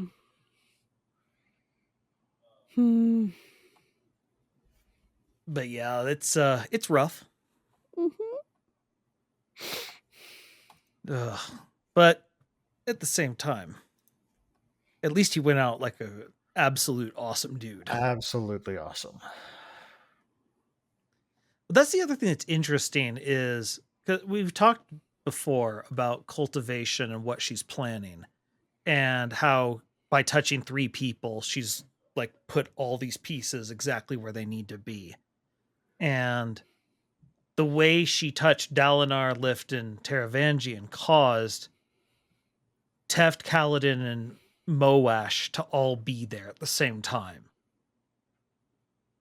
And it's just one of these things that if anyone else had been there, it doesn't work, because if Moash isn't there, I don't think the sibling bonds Navani. Yeah. Yeah, he would have held that, or they would have held that. I don't know. We don't know the gender on sibling. I believe it's they. Is it they? Okay. Yeah. Okay. That's how Brandon refers in the books. Okay. Well, and it's truly an alien entity. It is a building. Yeah. Right. It's weird that way, but the sibling drove me so insane. And I understand it because it hasn't been bonded a long time, so it's more Spren-like. But Navani's and the last memory it has is betrayal. Yeah, but at the same time, it's like, you have to stop doing this, and Navani's like, why? And it's like, you have to stop. It's very, very just absolutely no discussion or compromise or conversation. It gives me toddler vibes a little bit. Yeah. Well, and that's one of the things that, like, the line that drove me so insane was Navani's like talking to it, and Navani's like giving reasons for things, and it's like, you're so clever with your words. You're gonna try and manipulate, and it's like, yeah, with her logic, with her ability to reason, yeah, that's just so it drove me nuts. And it's just one of those things. It's like, you know what? Fine. Let them corrupt you with void light. Get unmade. See how you like that. Sucks, doesn't it? Maybe you should have listened. Oh. This is why Navani's a better person than me. Yeah. But just that final like conversation between them, it's like, you only want to do it so you can live, don't you? It's like, come And on, then- is that not motivation for you? And then finally, when she's able to do it in that epic way and literally tell Moash off. Yeah. And she like fuses with the tower, like sort of gets the perspective of the tower, and she suddenly can see everything. Mm-hmm. And she's just like, okay, unlock that, open that, close that, just able to see the full big picture. And then so it's like, what's that? Hi, Marshall. Like, it's suddenly like, he's alive. Holy crap. Oh, okay. And then it just cuts to Kaladin in his freaking Iron Man armor, just going around. Okay, why are we getting the weirdest AV sounds today? I don't Title. I do Weirdest not know. AV sounds. It's just like suddenly. I'm getting No, into it. tell Like me more. you said, we get the Iron Man armor. You say Iron Man armor or just the Yeah. Yeah, Iron and, Man. and like Specifically Iron Man 3. anyway, I just had Where he like can send it to other people. Yeah. we recently watched Thor Ragnarok, and I suddenly had like the Immigrant song playing in my head. It was great, even though I know that's not Iron Man, but it's the same series. The Immigrant song belongs to Vin. We've discussed this. I know, but I heard it recently. No, so it played. I totally get. No, I get it. So anyway, it was just like that just popped in my head, and I was like, oh yeah. Anyway, Well, and Nice. I love Kaladin has just gone through this horrible, like soul-wrenching thing. He just lost, Teft. He then saves his father after going through whatever he did with the TN vision. oh yeah, And so talk about an emotional roller coaster. like But pendulum. what is the thing I always say about Kaladin? He's a freaking drama queen. So he comes in and then he just like, as he's standing there, in the height of his power, and it's just like the owner of the house has returned. You're no longer welcome. And it's just such a drama queen. You can't even stop. You have just been through everything, and you're still over here, just like, no, gotta strike the pose. Strike the pose. Say the quip. He's earned it. I mean, I'm like, come on, fourth. Oh, yeah. He's definitely earned it. earned It's just he can't help himself. Oh, I know. He has to do it at all times. And then he wonders why everyone says, like, he's like, I'm not that dramatic. And are you listening to yourself now? Even there was a line from Teft where like Teft and Lift are trying to sneak over to the infirmary, and Teft's there going, man, I can sneak by in a hood. Kaladin cannot sneak by. Everybody, even like in rags, everybody just zones in on that presence. It's like, yep, it's the drama right there. Okay, can we talk about the Windrunner armor, like how it works? Because It's crazy. I love the concept that even when he's not in battle, the armor is technically still there. It's the living armor is always, quote, around him. It's just not physical or tangible. Hmm. And it almost feels like just now he's kind of got an automatic defense system. Yeah, auto dodge or something. I don't know. Anyway, Auto block. I guess I was thinking of Palladium, and now the auto dodge thing. Anyway, but yes, that is more. Well, applicable. yeah, he just moved up to a mega damage character. He did. That's true. He kind of did. Well, he had mega damage. Now he can take mega damage. Yeah. And if you don't know what that is, don't worry about it. Palladium. Or worry about it a little bit. It'll be fine. No, it's just so good the way he gets it. But then we get like you're going through all this emotional roller coaster, and then it's like, meanwhile, back at the Hall of Justice, there's Dalinar like, well, I think everything's going good over there. And it's like, let's talk to Ishar. I'm sure everything's gonna go It'll fine. be fine. Yeah, and I can't remember. Is this narrator voice? It wasn't fine. Was this before or after the Adolin and Myalaran and Shallan stuff? After, After. Okay, so they've already resolved, and Maya's had her line, and everything else. Oh gosh, Maya. I love There's so Maya. much going on with Maya and Testament and and the jury-rigged justice system of the honor. Oh, that's the thing. We haven't even talked about the trial. I'm fairly certain when we talked about this last time, we did 5 episodes. Yeah, I remember the trial was a big thing we talked about that time, probably. But like every time, the trial could have its own episode. Yeah. No, but the trial, like, it's so jerry-rigged, and just the fact that they're just like, see, look at this, and then suddenly Maya Lauren starts talking, and everyone's just sort of, okay, now that we did not expect. That was totally a lot of left field. It's like, yeah, we're going to use this as our little way to like make sure that we win and that you have to suffer for it. And it's like, no, did not go well for you in that regard. Well, and like, it's one of those things, like, it was kind of wrapped up, and then this, the honor sprint kind of had to start grandstanding, and he's like, no, I'm going to slam dunk this. And finally Maya's just like, all right, here, this ends. Yeah. She's like, no, you don't get to take the responsibility for that, which is like a total opposite of Vyre and Moash. You cannot have our sacrifice. And Moash being like, I don't take any of my pain. I don't take any of it. And so I'm just like, ugh. Anyway. Well, and it's also interesting because it's one of those things where even the Spren don't really know what happened, because all the ones who would know what happened died. Yeah. And so they have their idea of what happened, and we see there's like, oh, humans betrayed them.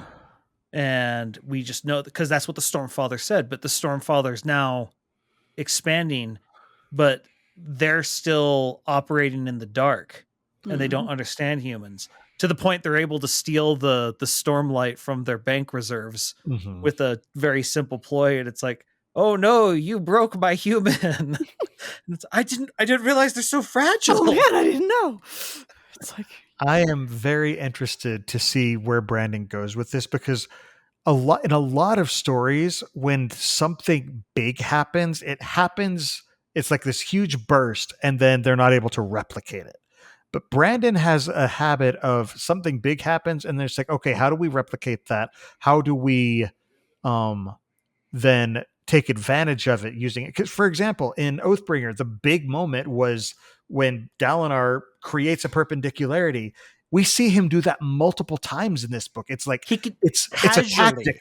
Yeah, it's a tactic now. It's an ability rather than just, whoa, you shouldn't be able to do that. It's, well, I'm going to keep doing this because we can use this. Yeah. So I'm very interested to see where he goes with the Deadeyes.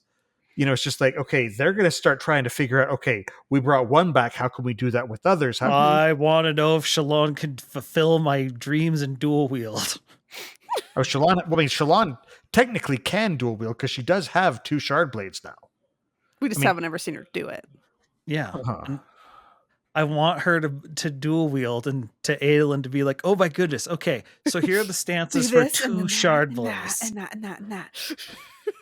Well, great. And how does that work? Like, did Shallan have, like, can she recharge those oaths? Well, I mean, with 2 different all spreads. on my shirt, I know we know that Sigil/Nomad has you can have multiple sprint. So we don't know if he had them at the same time, though. Right. But I mean, we know. Well, it's and they're not impossible. 2 of the same. They're not necessarily 2 of the same kind. Well, and that's the thing is, does Shallan say in another oath, like we've seen her swear other oaths, it didn't recharge Testament. Well, because the other oaths she swore were through pattern. Were for pattern. And so like, does she have to find more truths? She's got plenty of truths. She needs to. She's got so many things that she. Like I almost wonder if it's just acknowledging more of her past will bring back Testament if she ties something to that, maybe. or if it's restarting the whole process. I don't know. Because I mean, Here's another question. It also depends on what happens with Adolin and Maya, depending on how he brings her back more.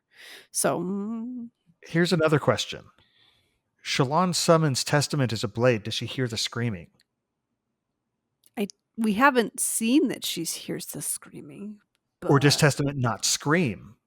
because Shallan. it might be that she doesn't do it for Shallan. And do we know when Kaladin and Shallan were in the chasm, was that Testament or was that Pattern? That one has to be Pattern, doesn't it? Because it doesn't scream for Kaladin. But do we know? That would make sense, because for Kaladin to hold Testament I think would scream if Kaladin's holding her. Okay. Because I mean, there's The also one I'm curious, I want to know which blade killed Tin. That and that one I think was Testament. I'm not positive, but because Pattern that wasn't moment, far I enough don't think- along.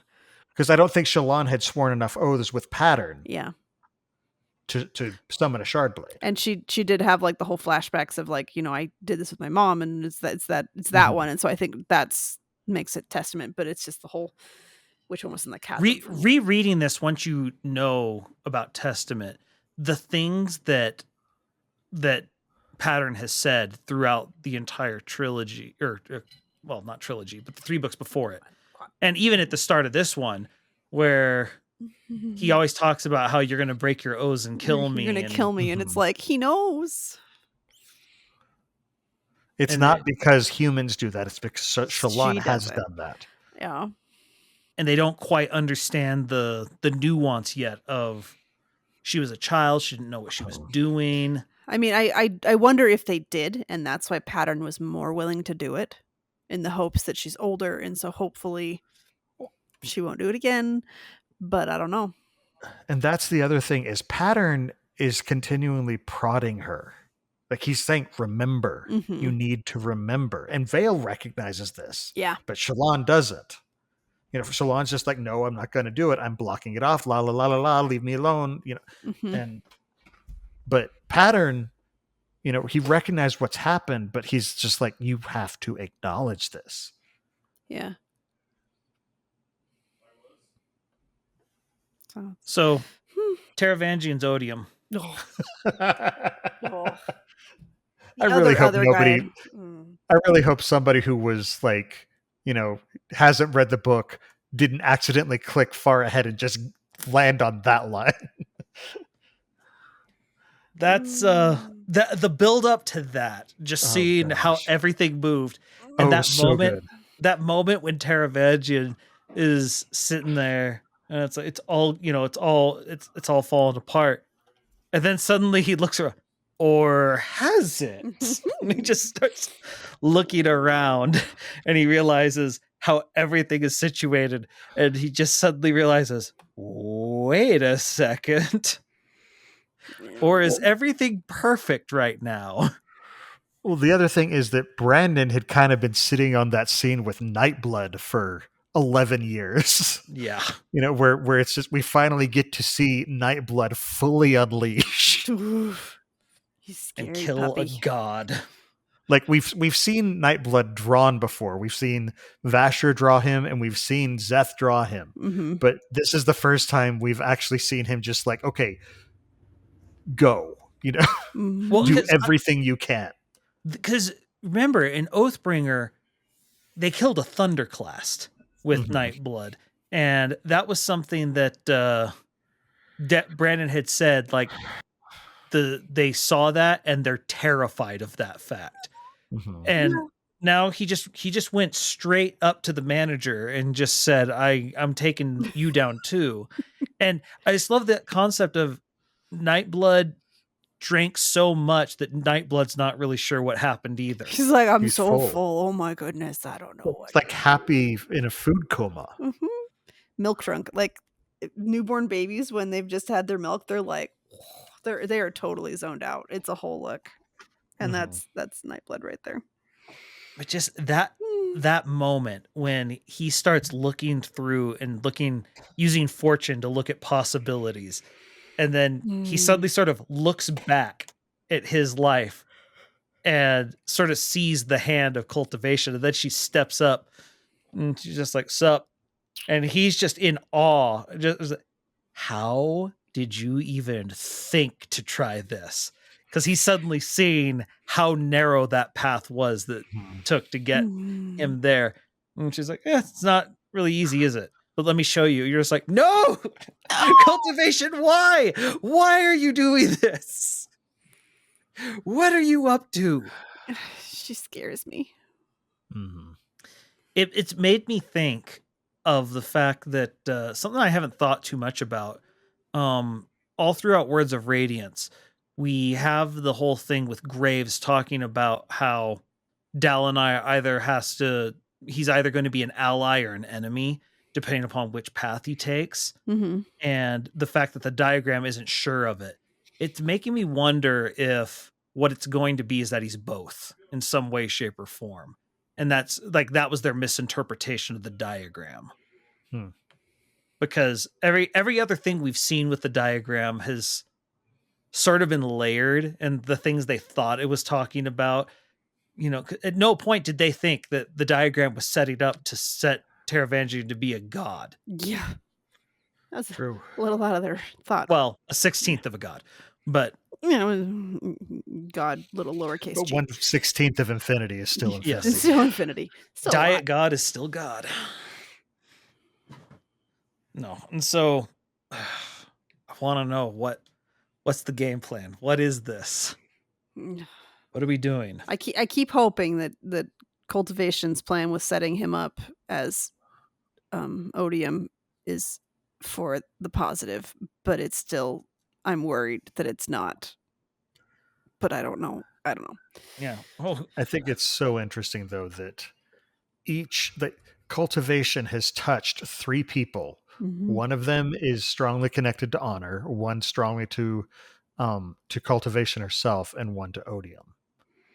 And so she's got a seed in each of those major powers. And I mean, we never know if she touched somebody else, and we just haven't seen that yet because we do have the back half of the book still. well, and so speaking of the very end of the book, so the 2 other things that it ended with, the scene of Kaladin, well, obviously him talking to Dalinar with the, hey, I'm going to need you to go do a thing, and you're going to have interesting travel company. But Buddy cop movie. he then goes and he finds his old bindle of his old stuff that has Tien's carving, and it's just like, oh, I'm still there. But at the same time, like, what did you connect him to, Dalinar? What happened? What did Well, you and do? in that scene, Tien's like, here's the horse, hold on to it, and it's Don't like, listen. No. here's the horse. Yeah. But then the other thing is the just that it ends on the ominous note. For the first time, we see Hoyd outmaneuvered. Mm-hmm. I don't And like it's one of it. the it's such a good setup for the final book. Well, and Brandon has said, he had to get rid of Race at this point because Race has lost enough times to where he's no longer as threatening to the reader, because it's like, okay, he can be beaten multiple times now. He outsmarted, Yeah. and now it's Well, I mean, Odium. even they don't know it's like- Odium, or they don't know it's Taravangian they don't has know that it's whole Taravangian. thought where he says, how did he let himself get maneuvered like this? Amateur work here. Mhm. Mm. Like, it's one thing to be the bad guy. It's another thing to be incompetent. Mhm. To be a bad guy. Yeah. So who knows, but I'm just glad that we ended up kind of accidentally timing our reread perfectly. Also, it's interesting that he's based like that Hoyd can somehow use breaths like a coppermind. Yeah. And it seems necessary. Which Mhm. makes you wonder how many breaths Vasher has storing memories too, because I'm sure he would know how to do it. Yeah. Well, we know he knows how to do it because we saw him in Warbreaker go up to that kid that had, I forget the what exactly happened, but the kid had been through a lot, and Vivina sees him say something and the kid suddenly like straightens up, and it's clear he Right, somehow he kind of goes blank. Yeah, he sort of took the memory of what had just happened away from the kid. Oh. So I think it might be Vasher that figured out how to use breast to store memories. I mean, Have to Vasher learn. is a scholar and Yeah. of investiture. He's one of the 5. Oh, we didn't even discuss the Vasher Kaladin fight Gosh. Oh, that at the was such a fun laundromat. fight. That was a fun fight. Well, it's like the number of times Kaladin's like, no, okay, that didn't feel like it was that long. Must have been longer than I thought. Okay, I keep seeing faces in What the is up the with that? clock. It's like, oh, is that no? Is that no? And I remember reading that fight and going, oh, those poor laundry people. They're gonna be like, there's all these tears in the laundry. The sheet was fine, and now I have to sew up this entire long seam. So that was the seamstress and me being like, what? But I would love the idea, but then Vasher sort of says this. He says, "You got to understand, it looked really cool. It looks super cool." Be like, well, then you get to sew it. Do we know where Vasher is during all the events in Nakatomi Tower? I mean, Urithiru? No, we don't know. Like from what I remember, a word of Brandon was something to the effect of he's still around, but he wasn't in the tower at the time, or he's okay because people were like, what gives? Vasher should have been a force for something, and I feel like the Fused would have noticed him and been like, so what are you? Also, how would the suppression affect him, because it's not Stormlight? I don't think it would affect him at all. Would he be able to eat void light? It's more we don't know if he knows how to, like, because we know we can eat Stormlight, but he has to do something special to it. Yeah, so I mean, or to do it. Yeah, we don't see all the details with that, but we know he's being sustained by something on Risher, which is probably the one thing we do know is the whole point is that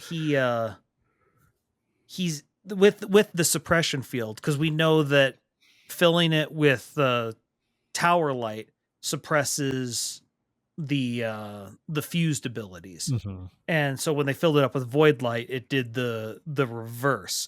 And so it feels like it's not a general thing, because if it was a general thing, then the tower light would also block what he did. It'd be like anti-magic just all over, which the Fused don't want. I think it seems like it's targeting specific stuff. Because I mean, it's all about rhythm and tones and all of that, and so it would probably be within that spectrum that it's blocking it.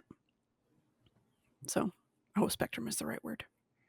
Yeah. So it's just one of those things where it's like I don't know what he was doing. Mm-hmm. I found the word of Brandon where people were talking about that. I'll tell you what he was doing, at some point I'll tell you what he was doing, but he was not available.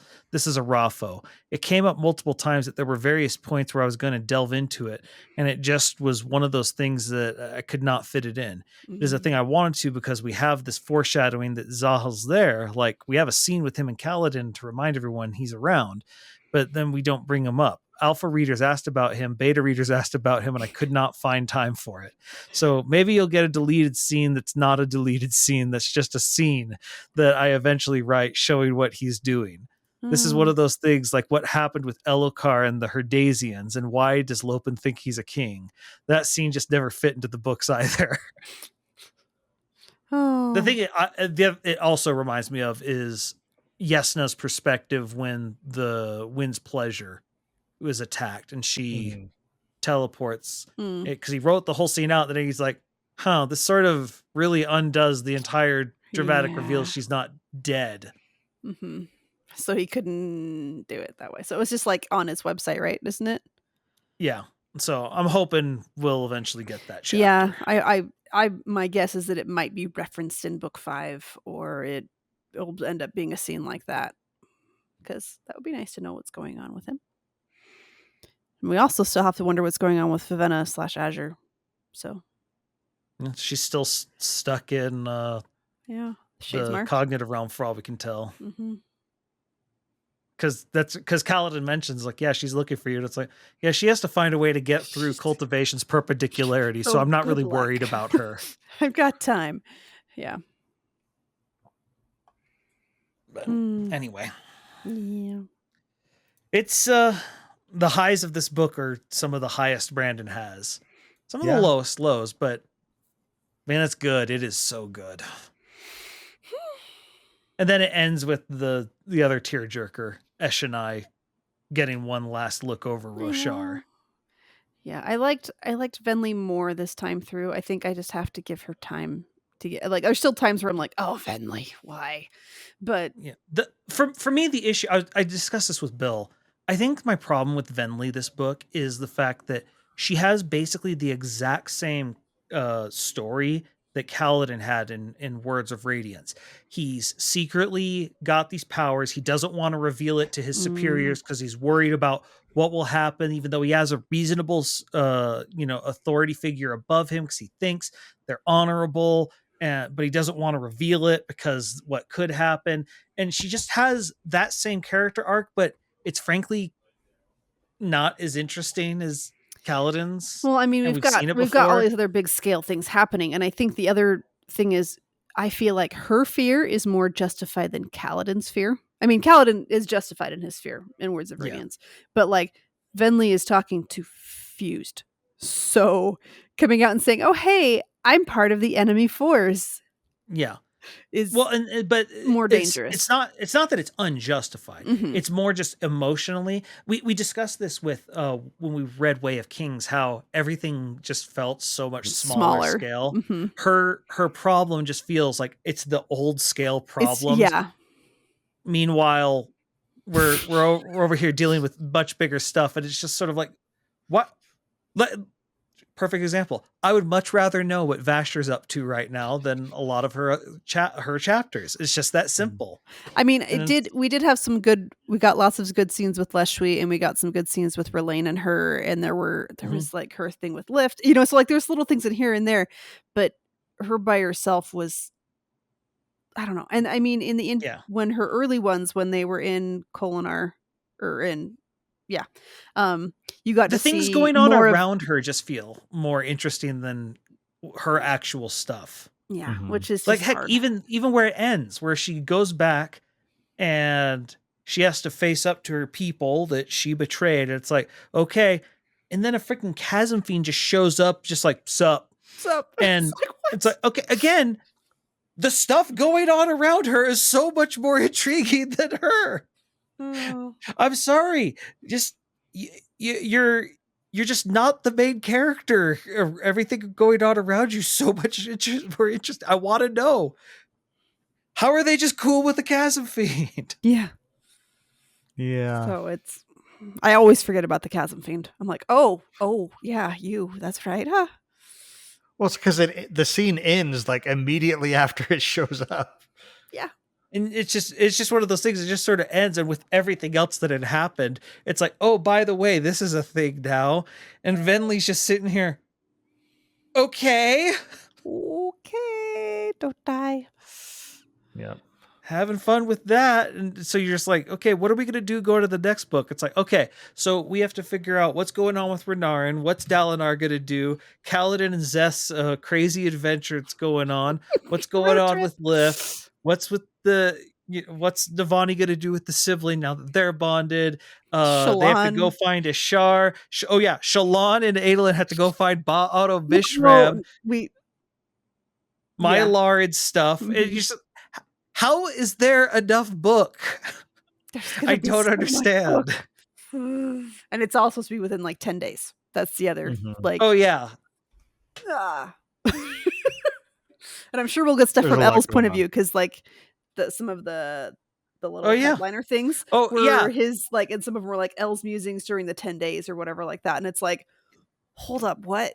And so that's a whole other thing. There's no way Elle's not. I still think Elle's gonna be the champion, and I still think I think he's a fused. I think they have the surge of abrasion. Is that what it is? Well, we know Elle is a fused, but he's had his title removed and it's been given to Moash. Yeah, so he was the one who quiet.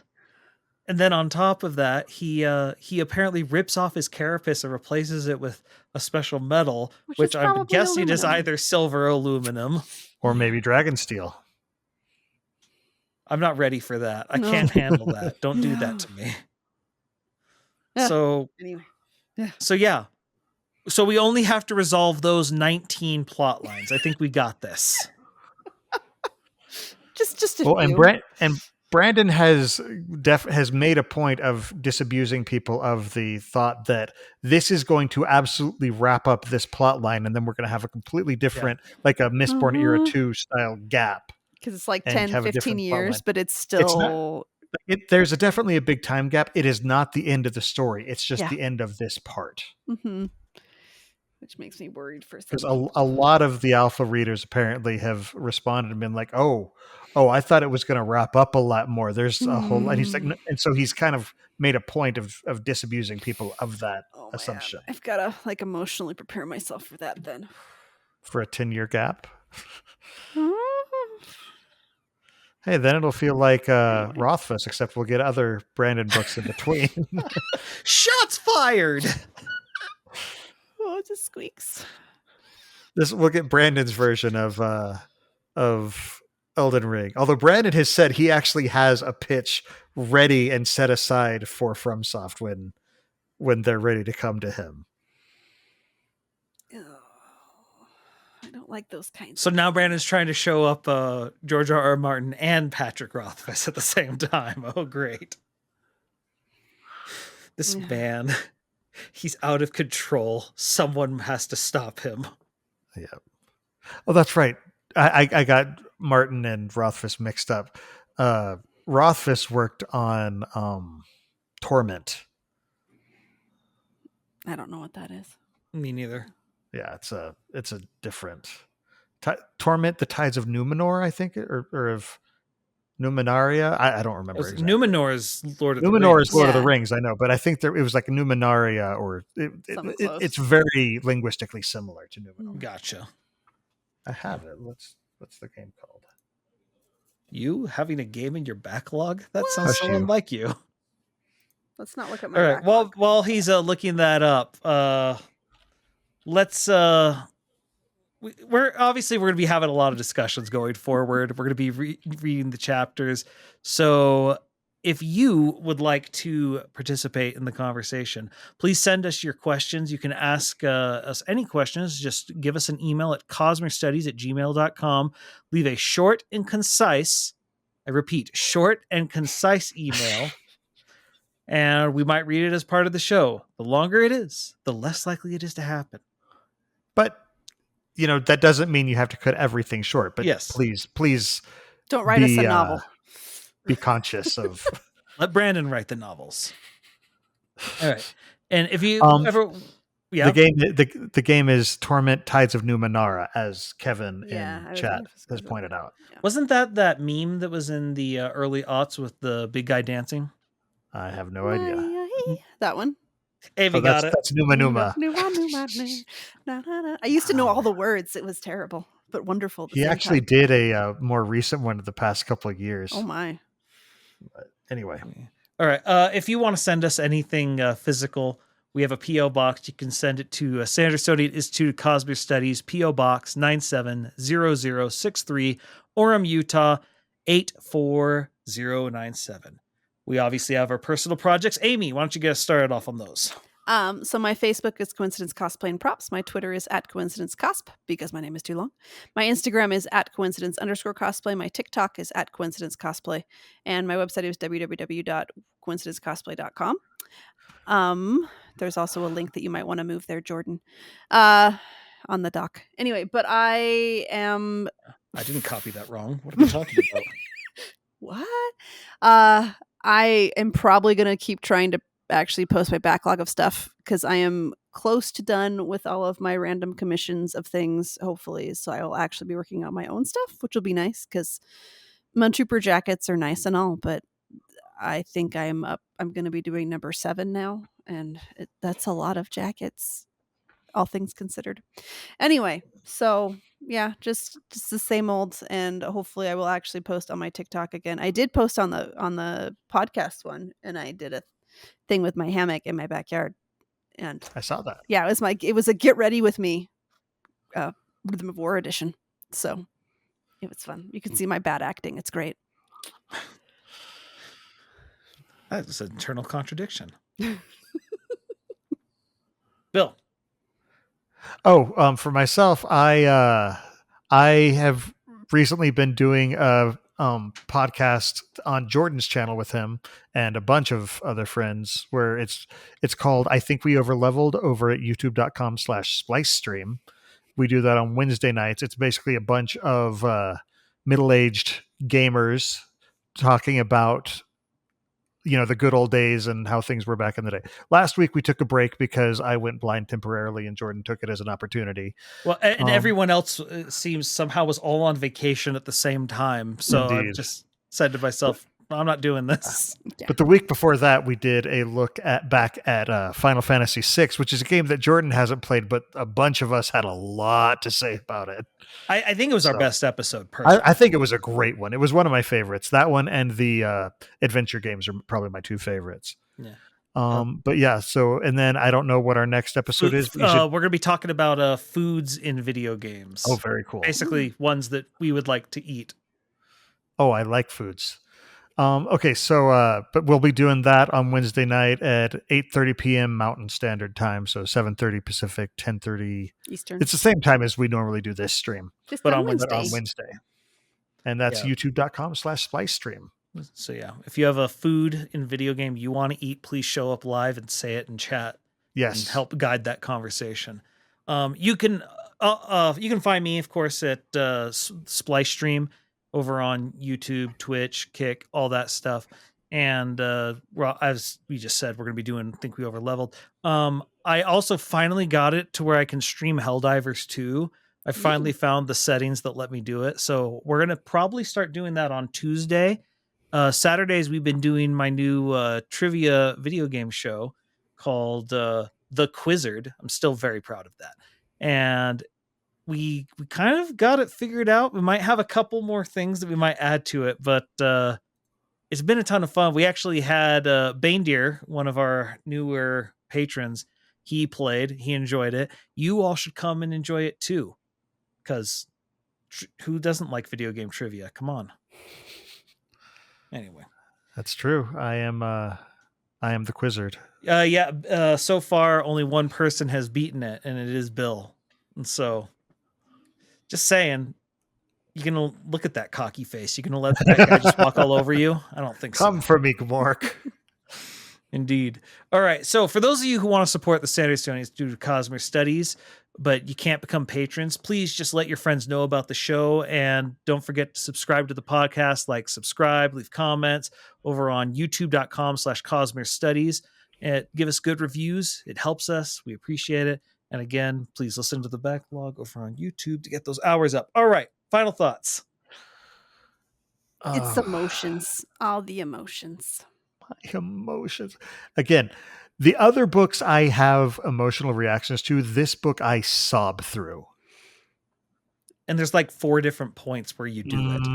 Yeah, and the hard thing with this one is getting started for me, because everybody is so despondent and sad and everything is so rough, and once I got over that hump, I was like, oh, okay, I can do this. I know bad things are coming, but I got over the super depressed Kaladin and all these other things, and so I could move forward. But it was just really, I was in a weird mental funk at the very beginning. What are the cry points? So obviously, Dog and the Dragon, Tien, Teft. When Dalinar gets Kaladin to admit he needs to do this. Maya. And the Maya scene for Maya. Vale. Did I do a good job? Dadgummit. So we're at least at 6. And this is just off the top of our head. There's probably more. And this isn't just a single manly tear. This is ugly cry. Full, snot running down the face. It's just. I'm worried. I've showed up on people's Ring doorbells and they're posting it, just being like, "What is wrong with this DoorDash driver? Is he okay?" Well, Jordan remembers the first time I got through the Tien scene because I had to take a break, step away from the book, and I decided to do laundry, which meant I had to go through Jordan's bedroom to the laundry room, which is that's right. I forgot about that. We have a weird setup in the house, but I was through and tears are running down my cheek, and Jordan looks at me, he says, It's like he gets like half a word out. I'm just like, don't worry about it. I'm okay. I'm fine. And it just, it's like, because you have to check. It's like, is this life related or is it just Brandon Sanderson's fault? You almost need like a button or something that's like a lanyard that says like it's book related. It's book appears. Just don't worry about it. There's a meme I found somewhere. It's like finishing a book and seeing people walking around through their day as normal as if I hadn't been completely emotionally destroyed by a paperback. It's like, yeah, I have to go back to the real world now? No. I'll never forget working at my job, and I was just listening to Oathbringer in the middle of a couple of the scenes, and I just suddenly I'm like, oh no, I can't listen to this book here. People are going to wonder what's wrong with me. No, this will not go well. All right. Well, in addition to live episodes of the show that stream on youtube.com/Cosmere Studies every other week on Monday nights, 7:30 p.m. Pacific, 10:30 p.m. Eastern, listeners can find our videos over on YouTube or audio versions of the podcast on Apple Podcasts, Spotify, and just about any other service that carries podcasts by searching for Cosmere Studies. You can follow us on Twitter, Instagram, TikTok, and Facebook under the profile Cosmere Studies. For our next episode, we'll be having a special guest. Katie Payne is coming on to talk about the Stormlight RPG Kickstarter. And then after that, it's going to be time for us to start picking at those preview chapters for Wind and Truth, most likely. So come and join us in chat for that live discussion on Monday, August 12th, 2024 at 7:30 Pacific time, 10:30 p.m. Eastern at youtube.com/Cosmere Studies. Until then, on behalf of Amy, Bill, and myself, thanks for listening, and remember, there's always another secret.